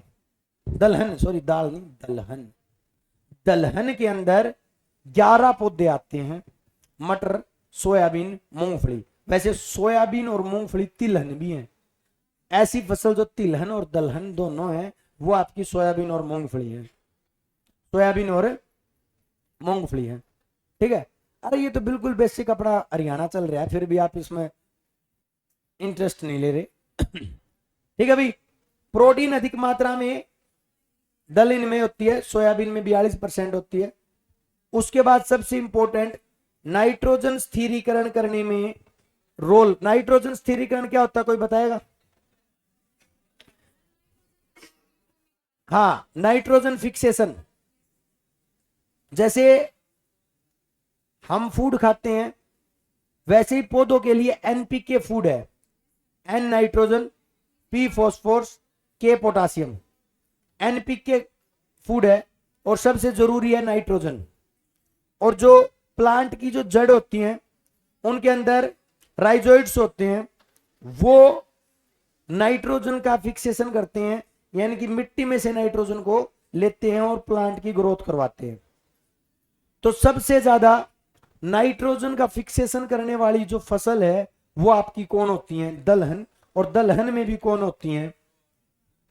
यूं ही गवार कहते हो आप इसे, ठीक है। बहुत इंपॉर्टेंट काम कर रही हैं। मिट्टी में नाइट्रोजन फिक्सेशन का काम कौन करती हैं? गवार करती है। क्लियर अभी? करें सारी हैं, करें सारी दलहन फसल हैं, बट सबसे ज्यादा की बात कर रहा हूं। उसके बाद लोबिया, मूंग, गवार, ये सारे के सारे क्या भाई? हरा चारा है। तो दलहन कितनी है भाई? 11। याद रखियो, आपसे पूछा जा सकता है ऐसे ही मटर किस प्रकार की फसल है, ऐसे करके क्वेश्चन। उसके बाद है गवार। भारत में 90% यानी कि विश्व में सबसे ज्यादा क्या पाई जाए, क्या बोई जाए? एक बार सोने तो भी ज्यादा भाव गया था इसका, याद है? सोने से भी ज्यादा भाव एक बार दिया था किसने? उस टाइम पर सोने का भाव होया करता ना, उस तय 2-3 हजार फालतू जो नया बिकी थी। कौन? हाँ, मजाक नहीं कर रहा। किसी कोई किसी तक किसान को सुन तो पूछ लियो। सोयाबीन में सबसे अधिक प्रोटीन होता है 43%। और सोया दूध को टोफू कहा जाता है। तेरी भी आदत गई नहीं, ठीक है। टोफू इंपॉर्टेंट है भाई। सोया दूध को क्या कहा जाता है? टोफू। सोयाबीन तिलहनी फसल भी है। दलहन अनुसंधान के अंदर कहां पर है? कानपुर में है। कुछ दालों की प्रजाति देख लेना। क्लास बहुत ज्यादा लंबी हो गई आपकी, मेरे हिसाब से बोर हो गए होगे। ज्यादा क्यों नहीं हुई? तुम बिना बात मतलब, हाँ बोल। इस लड़की ने कुछ मतलब सही मजा आ रहा है इसने, ठीक है। ये इसकी क्या है भाई? प्रमुख किस्म है। उसके बाद अगर मैं बात करूं तिलहन की, तो तिलहन देख लेना, खाद्यान्न वर्ग का दूसरा है। सबसे ज्यादा तिलहन ही हो है। पहले नंबर पर कौन हो है? गेहूं वगैरह वो है। मूंगफली, तोरिया, यो शायद अगर आ गया तो आप नहीं कर पाओगे। तोरिया किस प्रकार की फसल है? हाँ, ये तिलहन है। अब तू कर देगी, ये और भी बैठी हैं, ये भाई भी कई, हाँ, वो सिल्वर स्पून बेबी जितने भी हैं वो नहीं कर पाएंगे भाई, समझो इस चीजों को, इन चीजों को। सरसों, सोयाबीन, सूरजमुखी, ये कैसी हैं? उसमें देखो मूंगफली जो है रबी और खरीफ यानी कि सर्दी और गर्मी दोनों में जो है उग सकती है। सबसे ज्यादा मृदा अवरोधी फसल है भाई, इंपॉर्टेंट है भाई। इसकी जो जड़ होती है ना वो मिट्टी को बांध कर रखती है, इसलिए सबसे ज्यादा मृदा अपरदन को रोकती है। कौन भाई? मूंगफली। किस्म देख लो, चंद्रा, ज्योति, कौशल, चित्रा, विक्रम और तिरुपति।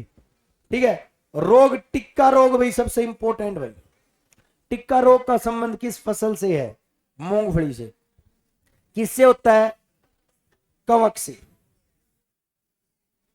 सूरजमुखी, इसका के अंदर एक एसिड पाया जाता है जिसका नाम होता है लाइनोलिन। क्या होता है? ये कोलेस्ट्रोल को कंट्रोल करता है और हार्ट डिजीज, सीएडी जिनको हम बोलते हैं, उनको कंट्रोल करने का काम करता है लाइनोलिन। सरसों जो है जिसमें तोरिया और राई आती हैं, ये आपकी क्रूसीफेस कुल का पौधा है। इसका भी क्रूसीफेस, ये कुल याद रख लिएगा, आजकल पूछे जाते हैं। इसके अंदर एक एसिड होता है जिसका नाम होता है इरूसिक एसिड। इरूसिक एसिड जो होता है वो बॉडी के लिए हानिकारक होता है। ठीक है। सरसों वगैरह देख लीजिएगा, इनकी किस्म वगैरह ये सारी चीज मिल जाएंगी। अलसी जो इसको फ्लैक्स को कहते हैं, ओमेगा 3 इसके अंदर पाया जाता है। व्यापारी फसल देख लीजिएगा, जैसे कि कपास है, इसका नाम माल वेसी कुल से है। ये 210 दिन पाड़ा रहित ऋतु चाहिए इसने, जिसमें पाड़ा नहीं पड़ना चाहिए। ठीक है। महालक्ष्मी, जयलक्ष्मी, सुजाता, देवीराज और कंबोडिया, ये इसकी के किस्म के नाम है। कपास को सफेद सोना कहते हैं। रेशे की लंबाई जो होती है 5 सेंटीमीटर अधिकतम होती है। सफेद मक्खी इसके लिए खतरनाक है भाई। ठीक है। सफेद मक्खी लगी तो पता भी नहीं चलेगा, क्योंकि सफेद दे कपास और सफेद दे खा जाएगी भाई। अंगमारी और ब्लैक आर्म जो इसके रोग हैं, जो किससे होते हैं? जीवाणु से। बिनोला और खल से अलग करने की प्रकृति, मतलब जो आपकी कपास होती है उसमें बीच में बीज हो जिन्हें बिनोला कहा करें। ठीक है। और उस बिनोला में से खल अलग करना, मतलब उस बिनोला ने पीस दिए हैं, तेल अलग हो जाए और खल अलग हो जाए, उसने क्या करें? ओटना क्या करें? क्या करें? ओटना। ये थोड़ा इंपॉर्टेंट है, ओटना क्वेश्चन पूछा गया था। कदे आप ये सोचो ओटना तो कोई और चीज हो है। ठीक है। उसके बाद आपका जूट। जूट जो है टिली एसी, एसी में रहा जूट, तो टिली एसी कुल का सदस्य है। इसके लिए एक विधि है, उसको आपको याद रखना, रेटिंग। रेटिंग में क्या होता है? पतिया, रेशा और गोंद, इन सभी को अलग करना क्या कहलाता है? रेटिंग कहलाता है। गन्ना है, गन्ना और ग्रेमिनी एक ही बात है। रेड रोट, इसकी स्टेम रेड हो जाती है, ये इससे संबंधित है। C4 पौधा भी ये क्वेश्चन इंपॉर्टेंट है, क्योंकि ये 4 कार्बन पदार्थों से मिलकर बना होता है, कार्बनिक कंपाउंड से बना होता है। कौन भी? आपका गन्ना। ठीक है।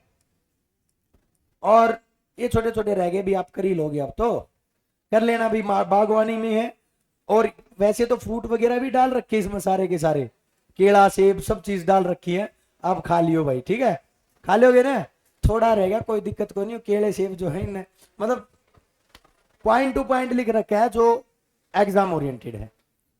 और ये पीडीएफ आपने मिल जाएगी। ठीक है। आपका ग्रुप में भी डलवा दूंगा, मेरे टेलीग्राम ग्रुप में पहले तो पड़ी है, फिर डाल दूंगा। ठीक है। तो अभी के लिए इतना ही है, इसको बंद कर दियो भाई, मैं कर दूंगा।